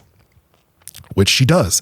Paints herself up to look like a hooker and calls him up and is like, hey, remember you said you like my ass? Want me to come fuck you? You know that my friend is such a good friend that I introduced you to Molly. Then she staggered down fucking dramatically in front of everyone and horrific by you. And no, it's not a coincidence I'm calling you the next day. Fucking moron. She goes up to his hotel room and he's by himself. Presumably, he's going to treat her a little better than he treated her Molly, because she's in a little bit higher of a position. Well, but Zach seems to like her. Starts doing stripper stuff and climbs on top of him. And he's like, wow, I love this stripper prostitute I've hired. And she's like, oh yeah, you like this? And she pulls out the switchblade, holds it up to his neck and says, if you make any fucking noise, I will kill you. And he's like, okay. And then she kicks the fucking shit out of him. It rules. Paul Verhoeven says Verhoeven is the best ever at violence. You get to see some good, just blood squirting everywhere. And just her face, like that intensity really works here, especially. It ends on a close-up. Fuck you, fucker, fuck off. Well, I love that because she's just shouting fuck, fucking fuck or fuck, but on her face she's got like a Betty Davis, like old school Hollywood movie star, like evil smile that rules. Goes to the hospital to bring Molly her teddy bear and say like, hey, I kicked the shit out of Andrew Carver. I love you. Goodbye. And then goes over to Cristal. And they sort of have like a, hey, no hard feelings. How do you think I got my role? I had to push over some fucker too. And reminds her of the advice that she gave her. Like, remember, you got to be the only one left standing and then they'll hire you. She's like, well, you're not going to turn me in for pushing you down? And she said, no, because I got a big settlement. So, and she's like, I needed a rest. I haven't had a day off in 8 years. Yeah. Because that's the whole thing. Once you arrive, now you're there. She was just as much a slave girl as anybody else. Crystal O'Connor's finally got the thing she wanted, but it just meant work hard, work hard, work hard, work hard. Don't miss a day. Don't miss a day. It's just like, it's just interesting. Like, I needed the break. It's kind of like us with podcasting. Or, I mean, you know, I'm sure that there's plenty of people who think like, you know, I can do OnlyFans, only to find out that's like imagine the fucking work you have to put into that and be like, I've got like 2 subscribers. This is insane. Now I really need to pump out the pictures and they're already asking for butthole stuff. I only have one butthole. Yeah. There's always someone younger and hungrier coming down the stairs after you. Grateful for the time off anyway. Aren't you going to give me a big kiss, darling? And she does. But this is the whole thing, Chris. That's the difference is Nomi is not willing to be a part of the game if the game involves forgiving the kind of insane violence. It's the only real control and luxury she has. And so she leaves. And I didn't the first time I watched the movie, I was like, wait, why is she leaving? But no, she wasn't disguising herself. Crime, right? Yeah. She wasn't she made no secrets about it. Nomi Malone is coming to beat the shit out of Andrew Carver. Right. But yeah, she puts on the cowboy hat. She's the man with no name. She's Clint Eastwood. She's going from town to town like the man with no name, like wandering the deserts, wandering these frontier towns, just doing justice. And maybe there'll be a TV show where she just goes from town to town beating people for sex crimes. That'd be good. Gets picked up by the hitchhiker. So justified. Yeah. Hey, again, if Hollywood worked, we'd have something. Hitchhikes and gets picked up by the same Elvis guy who's been in his own movie. And he's like, oh, fuck, it's you. But these guys, they have something. They'll be fine. The car swerves, and that's how you know they're right on the same level again. Driving west. First, pan over a billboard of Nomi Malone in Goddess, and then Los Angeles, 280 miles. Yep. That's what it's been about.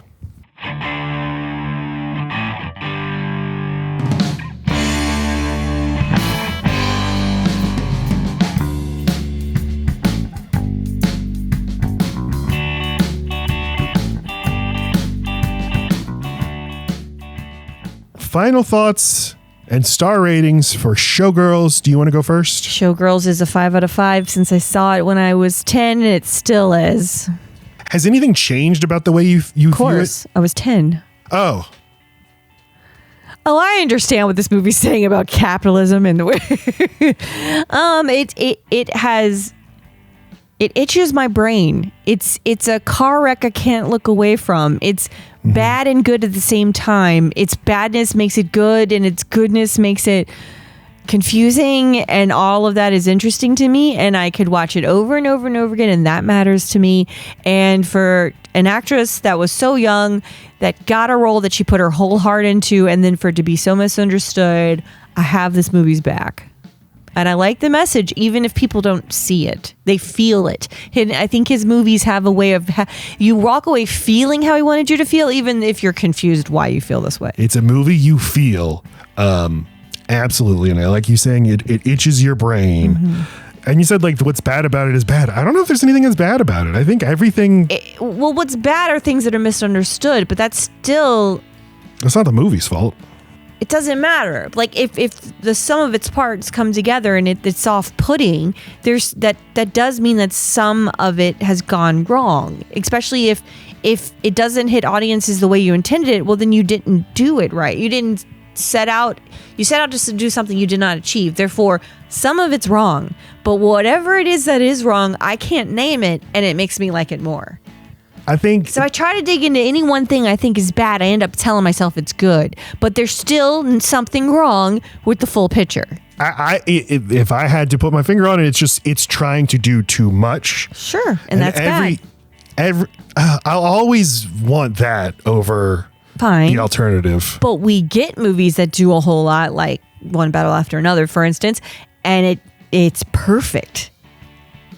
There's a way to do a lot and have it completely gel and be exactly what you meant. This movie, before we started recording, I said I am having anxiety about this movie about this podcast because every scene, as I'm taking notes, there's so much going on in every single scene.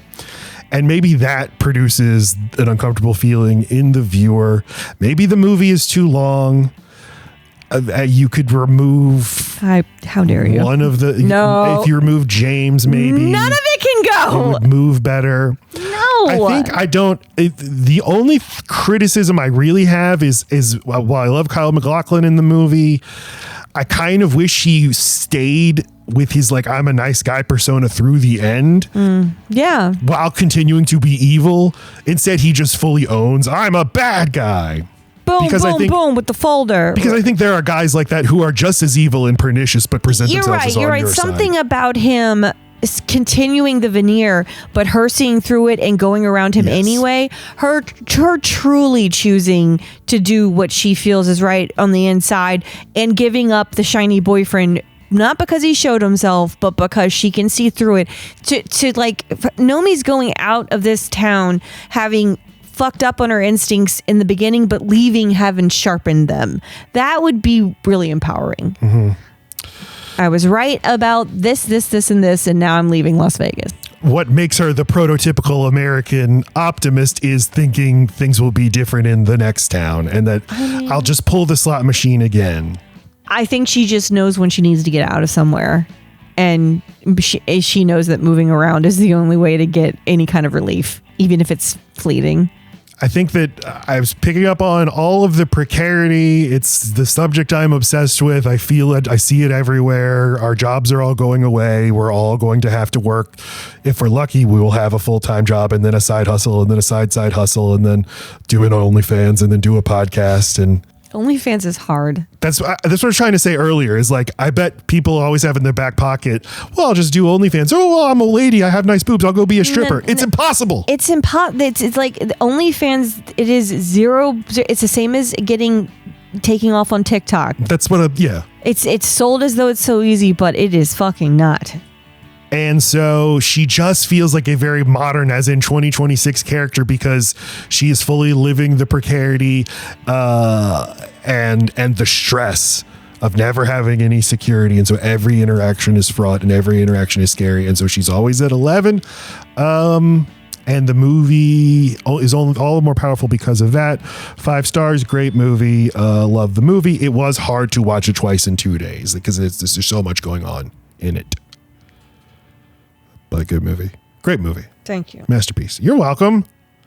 I'm tired. What's coming up next, Laci? What are we doing next? Fuck do I know? It's my podcast now. Sex week is over. Sex month. What did you say I don't remember what you said. Coming up next week, The Devil Wears Prada. Oh yeah, because there's another one coming out. There's another one coming out. That's why we're doing it. But is this like a Laci movie? I love that movie. But just I like that movie. No, I love that movie. Anne Hathaway just happens to be in it. Yeah. And I tolerate it. Okay. So we'll dig into that coming up next week. Hey, check out Laci's amazing. Is coloring still an accurate thing to describe? So what word do you want? Well, I don't know what I'm going to do with the titling of the channel, but now I'm just straight up drawing movie posters and what is this? Is this a movie poster? That's close encounter. Yeah, I mean. But what would you call this? Yeah, the cover art. Art. That's what I'm picking a VHS off my shelf and then I'm coloring it. I'm drawing that exact thing in my sketchbook. I don't know. People like it. I haven't gotten less than 5,000 views in the last 7 posts, and some of them are like 70,000, 40,000. I don't get it, people, but whatever. Will Laci do erotic art for you? Only one way to find out. No. Ask her. Will you turn Kevin Costner from Dances with Wolves into Pinhead? please. No. Why not? I don't even know what you mean by that. How would that work? Link to her channel in the description. If you have made it this far in the podcast, thank you. Subscribe on You're YouTube. a real one. Follow us on all the socials. Listen to my band Rural Route 9. And we'll see you in the future. In the tomorrow. That's right. In the tomorrow. Okay, I love you. Goodbye.